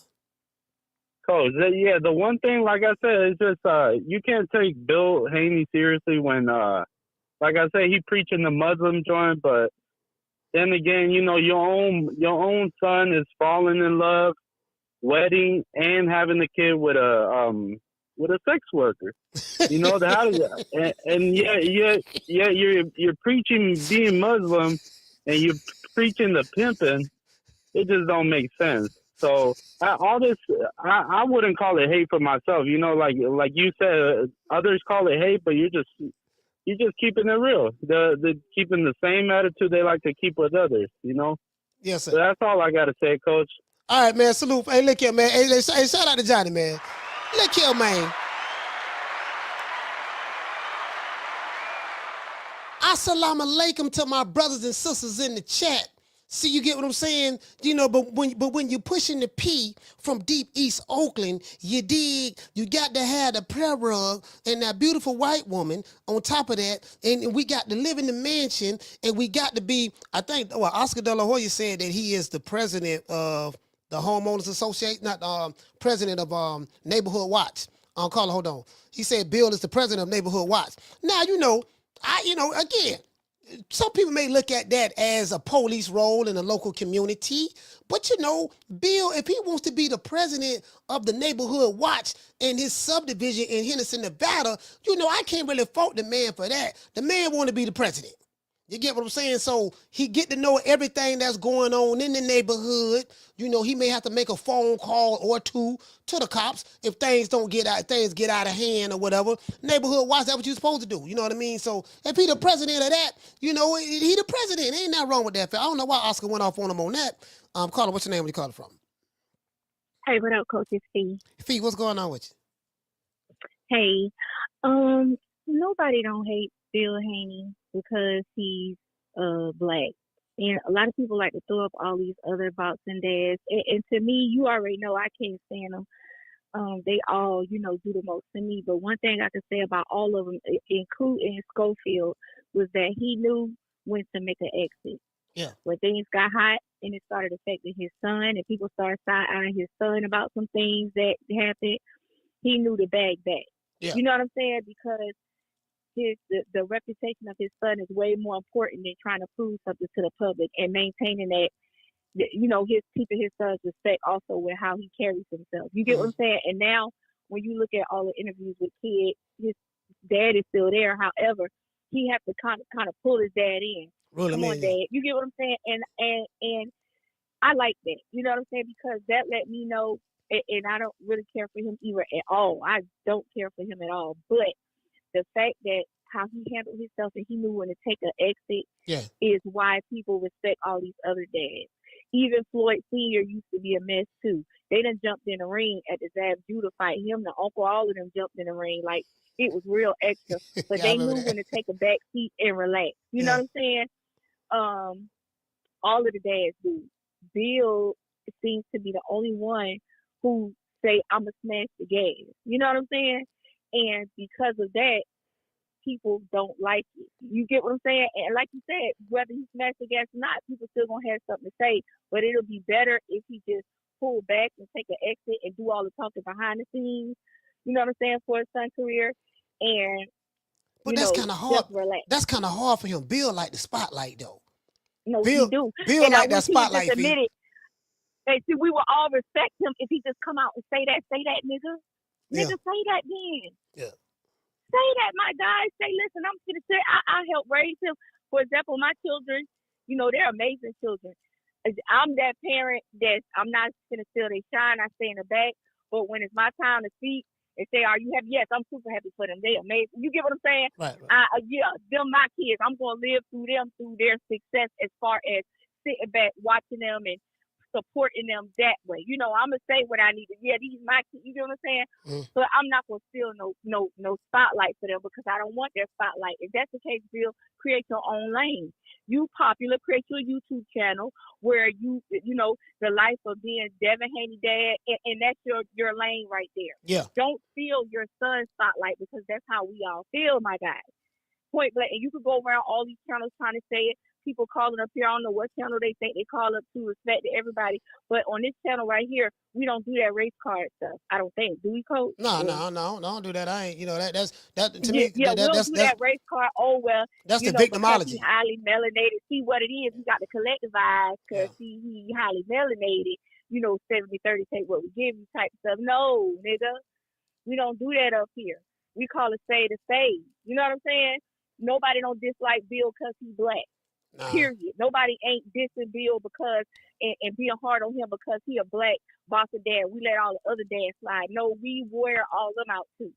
It's just that Bill put himself in harm's way, and when you put yourself in harm's way, then guess what? You're gonna get harmed sometimes. You're gonna take these arrows. So Bill should have took a back seat. He don't want to. Then you're gonna get what you're gonna get out of people when you don't know when they make an exit. And that's all I got on that, Coach. Man, shout out to Fee, man. Much love, Fee. Go ahead. Oh, yeah, Oscar Dela Hoya ain't go too far because they both took dirty shots at each other, by the way. They both talk crazy to each other. That's the only reason why I feel like it was. Hey, hold on, Fee. Guess what? And both of them live in the same neighborhood in Henderson, Nevada, where all the rich folks. So, I can't be sitting in my housing projects. Yeah, man, wait a minute. You ain't going to be hating on Bill. And you know, shit. You do know that Oscar Dela Hoya and Bill Haney live in the same community. You don't know that, right? They probably see each other, walking by each other's houses and stuff like that. 2 months ago. Listen, y'all fighting the revolution online, talking about the black father, this and that. The black father live in the same neighborhood with Oscar Dela Hoya. The same, right down the street. I was gonna say they live down the street from each other. Not only that, he's the president of the neighborhood watch in that neighborhood with Henderson, Nevada. You get what I'm saying? He's the president. And you know he ain't lying. He ain't lying. I got this. All right. Shout out to Fee. All right. Yeah, man. Yeah, see, y'all listen. Right there. Hi, Bill, what's going on, Bill? Hey, Oscar, what's going on, Oscar? I don't like what you said on Clapback Thursdays. Hey, look, let Bill check this out. We just had a meeting We just I heard that I heard you the new president of the neighborhood watch. Congratulations, congratulations. I'm a dad. You get what I'm saying? I'm a manager. I'm a businessman. You get what I'm saying? And I am the president of. I think Floyd Mayweather live in that neighborhood too. I think Floyd live in that neighborhood too. They it is what it is, man. Hey, that's a whole lot of money right there. Well, Oscar got the most between him and Floyd. Him and Floyd, both of them got the most. Carla, what's your name? Where you calling from? What's up, Coach? It's Martin from Jersey. Martin, talk to me. Yeah, Coach. I just trying to follow up what Fee was saying, man. Like I wasn't getting what your boy was saying earlier, talking about if he was 3'9" and he have blonde hair. Like, bro, like, what are you talking about? Nobody's trying to hear that right now. Like, you got more black people that hate Devin Haney than anybody else.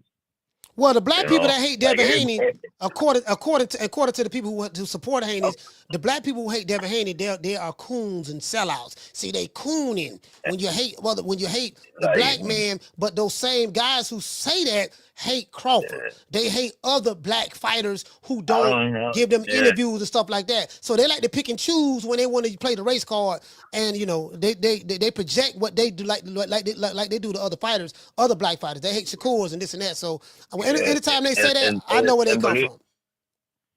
And believe it or not, Coach, those be the first one to have a snow bunny. Man, shit, yeah, I'm like, You know what I'm saying? They'll be the first one searching for snow bunny love. Yeah. They're always talking that pro-black stuff, you know what I'm saying? That doesn't get you nowhere anymore, bro. Bill Haney ain't pro-black. That nothing to do with black. Yeah, Bill Haney ain't pro-black. You know what I mean? He ain't pro-black. He got a white woman. So y'all fighting the fight.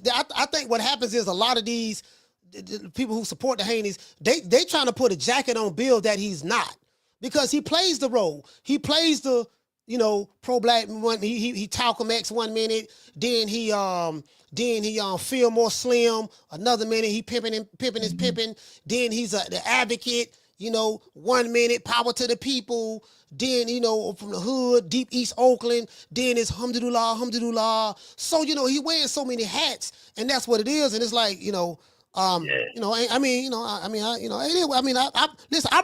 respect his hustle. I respect his hustle. It got him this far. So he doing something right. Yeah. All right, salute, fam. Coach, man, appreciate it. That was all. Yeah, I respect the hustle. You know what I mean? It got him this far. It got him this far. So listen, I can't knock the hustle. I can't knock it, man. It got him this far. It got him in Henderson. They're getting his paper. You get what I'm saying? Shit, he got a little snow bunny love going on. I'm like, man, listen. Hey, look, let me tell y'all something, man. Listen, if you can't beat them, you know what they say? If you can't beat them, join them. See your eyes shine, she's my snow bunny, please. In the winter lights, so she's my sweet dust of free. Talk to my nose, this love has got it so raw. Make you goose, stepping out of control. It's me against the light, snow bunny. Moving on the bar, everything's so right. Got that smooth, so feel. No, that's next to the law. With my snow bunny love. See your eyes shine, she's my snow bunny, please. In the winter lights, so she's my sweet dust of free. Talk to my nose, this love has got it so raw. Make you goose, stepping out of control. It's me against the light, snow bunny. Moving on the bar, everything's so right. Got that smooth, so feel. No, that's next to the law. With my snow bunny love. Been talking about the night. See your eyes shine, she's my snow bunny, please. In the winter lights, so she's my sweet dust of free. Talk to my nose, this love has got it so raw. Make you goose, stepping out of control. It's me against the light, snow bunny. Moving on the bar, everything's so right. Got that smooth, so feel. No, that's next to the law. With my snow bunny love. Been talking about the night. See ya. Yeah, man, here's what it is, man. This is the last call. Caller, what's your name? Where you calling from? You the last call. Man, what's going on, Coach? This Casino like prayers, man. 2 times, man. Go ahead, Casino. I'm gonna let you cook. Man, Go ahead. Coach, Go ahead. man, Go ahead. man, salute feet. Hey, salute feet, man. You cook, sis. You know what I'm saying? But man, at the end of the day, Coach, man, I'm sitting here, man. I'm slouched down on the couch. You know what I'm saying? Listening to the calls, and I realized, like, man, bro, these niggas done bamboozled us, nigga, man. I'm sick of this shit, Coach. Bro, these niggas fought April 20th, 2024. And here we are today, still talking about these niggas. We got 2 cokeheads. We been talking about 2 cokeheads, a weight bully with a speech impediment, and a goddamn mentally unstable pretty boy for goddamn how long it's been. Then these niggas done hit us with the okie doke. They ain't trying to nip the shit in the bud. They gonna give both these niggas tune-ups. So that means we finna talk about these niggas until when that fight supposed to be in May, right? No. You know what? Well, yeah, they supposed to fight, I think, in May. I'm not sure. I think May. But the tune-up is in May. Yeah, the tune-up in May. Yeah. Uh-huh. Yeah, you're right. Yeah, so the tune-up is in May. So we finna be talking about. So now May, that's past April. So that's gonna be a year that we've been talking about this shit. Then we gotta wait for them to actually get their rematch. Man, at this point, Coach, I hope Jose Ramirez go in there and beat the shit out of Devin. You know what I'm saying? And get this nigga the fuck out the conversation, man. I'm so sick of talking about these pussy ass nigga, bro. Like, bro, you don't even understand, Coach. Well, you know, don't understand, Oscar De La dog. Hoya made Clapback Thursday, man. So we kind of like, we just asking the question, do you Nah, think I he know, went back though. too far? I know, you know? but I get it, but it's just, it's just frustrating because then we got Bill posturing, talking about he's finna come up on the show. Yeah. You know what I'm saying? Like somebody wanted to see you. Nigga, ain't nobody came to see you, Otis. You know what I'm saying? We came here to see Coach.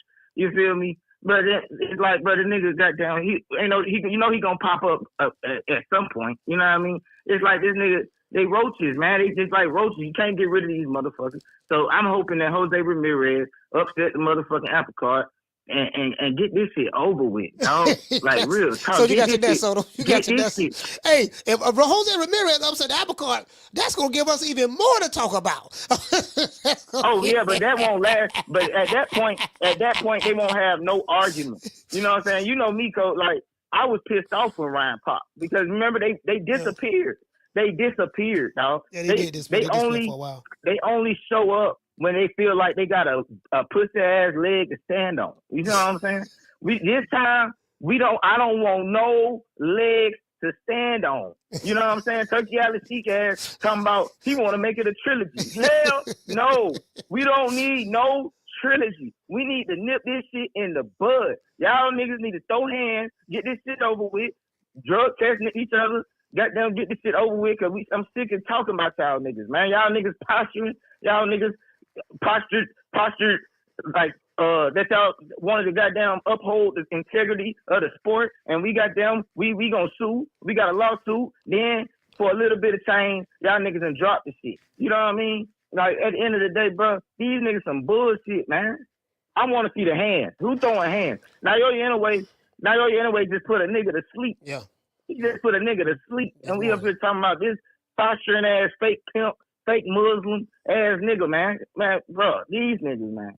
God damn, man. Shout out to Feet, man, because real talk, man, they live in the same neighborhood in Beverly Hills, and these niggas, man, bro, fuck them niggas, man. They probably do cocaine together. They probably do cocaine together, man. At the end of the day, probably. You know what I mean? But I'm sick of these niggas, man. I'm sick of these niggas. Salute, Coach. All right, salute, fam. Hey, you make it. You know, they could be on that scuttlebutter together now.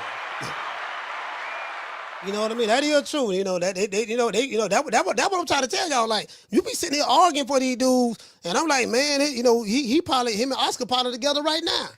Probably together right now. Scuttlebutter. You know that's what they own. So you know it is what it is. You know you can't have it.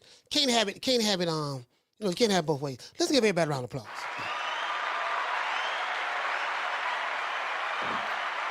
They probably on that good scuttlebutter right now. You get what I'm saying? I mean, it is what it is. Let's give a shout out to everyone, all the supporters. Shout out to the sponsors today. Shout out to Ray Owens. Okay. Shout out to Lorenz. Okay. And listen, shout out to Han. Hey, shout out to Boy Vet. Salute, fam. Okay. Okay, that's the Cash Appers. Let's get them a round of applause. And we got to give a shout out to the super chatters. Shout out to Martin. Hey, okay. Shout out to Ali. Hey, okay. Shout out to Swift 718. Hey, okay. Shout out to Green Eyes P. Okay. Green Eyes P, salute. Shout out to Green Eyes P, gifted someone a membership as well. I appreciate that. Shout out to DT. DT, salute, brother. Hey, okay. Shout out to Patarg. Hey, okay. Shout out to Mr. Calderon. Salute to you, fam. Hey, okay. And shout out to the brother who got gifted. I think 74th Street. I think you've been gifted by Green Eyes P. Salute to you. Let's give them a round of applause.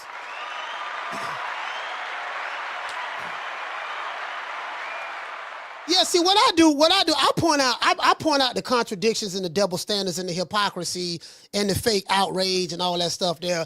I'm like, man, look here, man, this stuff is too easy to bust up. You know, like this stuff is just too easy to bust up. Too easy. You get what I'm saying? Like, man, come on, fam. This ain't what yeah, I hear Pro Box tonight. This ain't what it is, fam. This ain't what it is. He ain't oppressed. Yeah, we got to stand up for the black man. He ain't oppressed. He living in Henderson, Nevada, right over there with Oscar Dela Hoya. They rich. They probably doing lines together with all that stuff. He's not oppressed. You ain't got to fight the revolution for him. Bill Haney has won. He won. He's living the American dream right now. Black man from Oakland, did time, you know, got beautiful kids. Got the American dream, met him a beautiful white woman. They got married.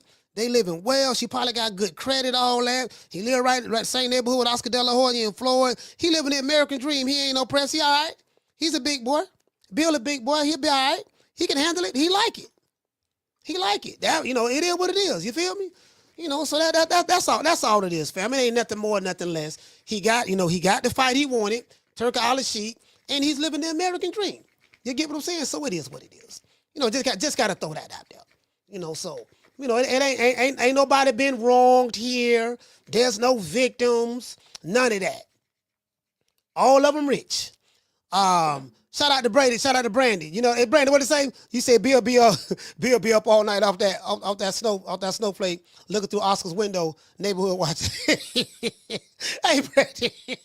Hey, Brandy. See, Brandy, you don't understand. The neighborhood watch is important. We need somebody to be the president of the neighborhood watch. That's what you don't understand, Brandy. See, we need somebody to watch the neighborhood.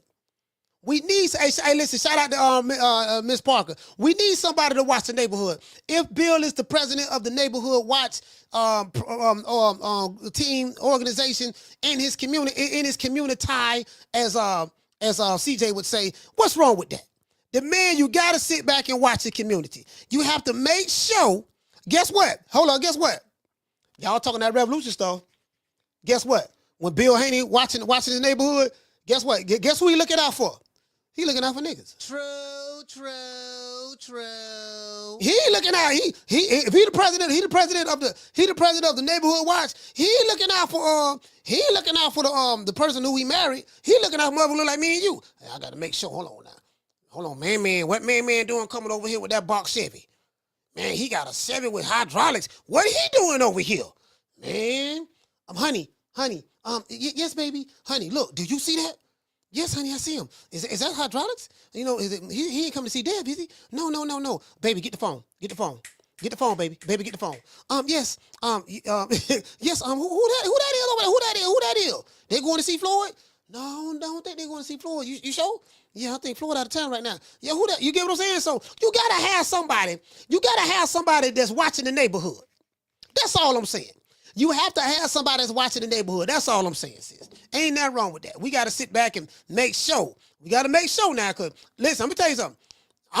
That's what I'm going to be. I'm going to be looking at the window.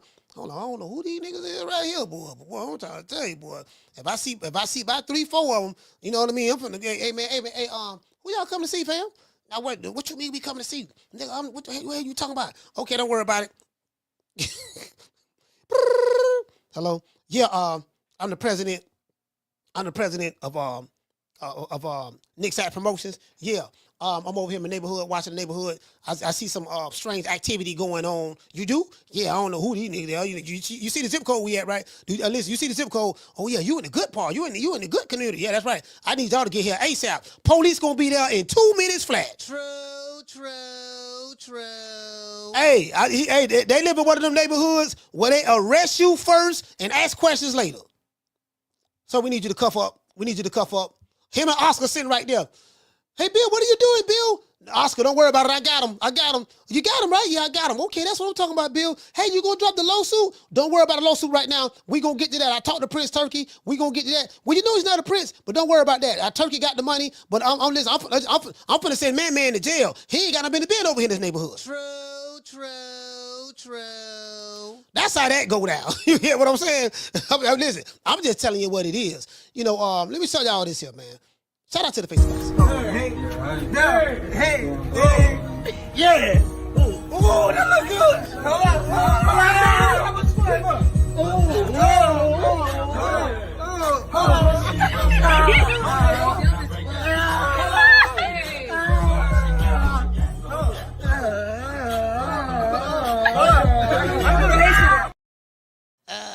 Hey, let me tell you something. Let me tell y'all something. I got neighborhood watch over here, right? You know, I haven't been to the open house meeting yet, but I plan on going on one.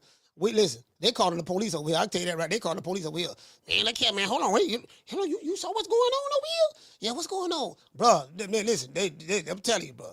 They calling the police over here, so I can just imagine, you know, it ain't, you know, it's kind of hard. It's kind of hard being, you know, being Bill Haney and Henderson in the back. Well, you know, I guess I gotta be like everybody else and saying Al Heyman. I can quit my job now, baby. 6 figures, baby. You feel me?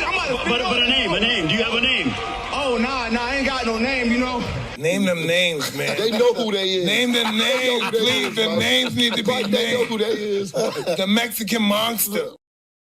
And you know what? If Oscar Dela Hoya really, I don't know if you listening to this show or the person who edit your video listen to the show, but if he wanted to clap back on Bill again based on what Bill said, he could talk about that.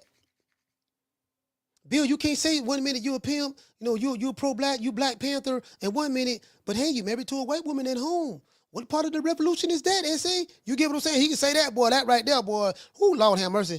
Lord have mercy. Lord have mercy. Now, I am the #1 contender. I'm tired of James the Poodle, Grim Reaper, whatever you want to call himself, ducking me.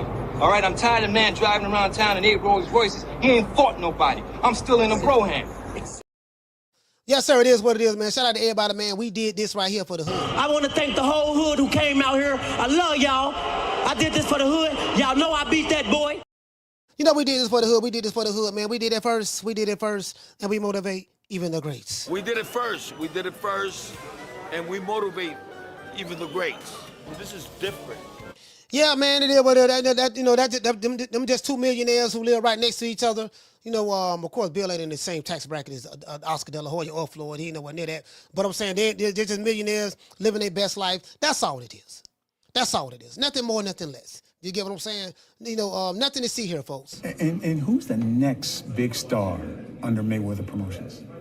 Ooh, we have quite a few young guns, as I say, you know, and I don't want to leave any names out, but we have a great roster of young talent, and we've been very selective about what we're doing, you know, again, because when you have, you know, an abundance of fighters, it's hard to kind of focus on.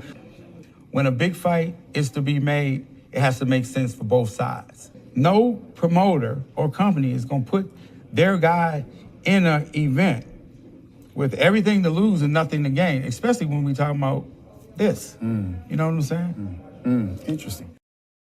I don't want nobody thinking I'm capping. People gonna be like, "Oh man, Coach lying. Bill Haney ain't reach out to him and told him to send the link." 421. I gotta have receipts of this.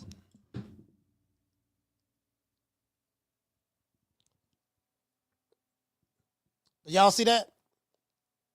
421 p.m. East Coast time. Send me link. What did he say? He say, send me link. I'm on deck, coach. And you see the name. I'm not showing you his number. So I wasn't capping. And I sent the link. I wasn't capping. I think when Casino called and said he wanted to cook him, that probably would change his mind. Casino called and said he wanted to cook. That probably changed his mind. Well, listen, I got the receipts. I ain't got no reason to cap. So, he listened to the show more than likely. He probably just felt, nah, you know what, I'm just back on up. And I understand. I get it. You know what I mean? Ain't no love lost. But shout out to everybody, man. Y'all know what time of TI is, man. Much love to the people. Shout out to everyone in the chat. Let's give everyone in the chat a round of applause. I mean, a shout out before I bounce. Shout out to Tegra. Shout out to JC. Shout out to Casino Light Prayers. Superman in the building. Shout out to the lovely Nay. We can't forget about Fee. Can't forget about Brandy. Can't forget about Green Eyes P. Passion for Beauty. The lovely Miss Black Panther. Shout out to my sister Foodie, the lovely Foodie. The lovely Miss Connie. Who else? Hold on, I don't want to forget nobody now. Shout out to, as a matter of fact, we got to give a shout out to the members, because the members is the ones who, because the members are here. Shout out to Texas 16 South as well. And let's give a shout out to the members. We have the members right here. And let me show y'all who the members is so y'all can see exactly what I'm talking about. Because we give a shout out, we acknowledge the members over here. Now y'all can't see it, it's too small. Let me kind of blow it up a little bit. Shout out to 74th Street, new member. Massachusetts Fishing, Flex BK. Shout out to Tyrone, Swift 718, the one Mr. Ham, LJC, Tough Glove Boxing, Mr. Lemons, Sean from the Heights, Candy Slim. Shout out to Jamal, James T. Kelly. Shout out to Miss Black Panther, Warlock Boxing, Jazz Funk, Fistiana Fights, Schoolo X-Man, Curtis Robinson. Shout out to Fistiana Fights. Shout out Marta King Boxing, G5 from the Bronx, DT. Shout out to Dr. Mario. Shout out to Tony. Shout out to Nebraska Raj. Shout out to Retro Boxing and Documentaries. I Stay Low Key. The Lovely Summer in November. Dr. Paul Evans. Kendall Price. Mr. Giancarlo. Eric Grimey. My main man, Damian Bennett. Be More Stand Up. The Natural. Green Eyes P. Jamie Vasquez. Tegra. Shout out to New Era Boxing. And my sister, Lisa Bells. Let's give the members a round of applause. We're trying to get that membership up. Hey, before I got demonetized, we had about 200 members. We trying to get the membership back up to that. You get what I'm saying? So what we gonna do? I'm gonna give everybody a shout out, try to wrap it up. You know what I mean? On the downstroke, no Diddy. On the downstroke, no Diddy.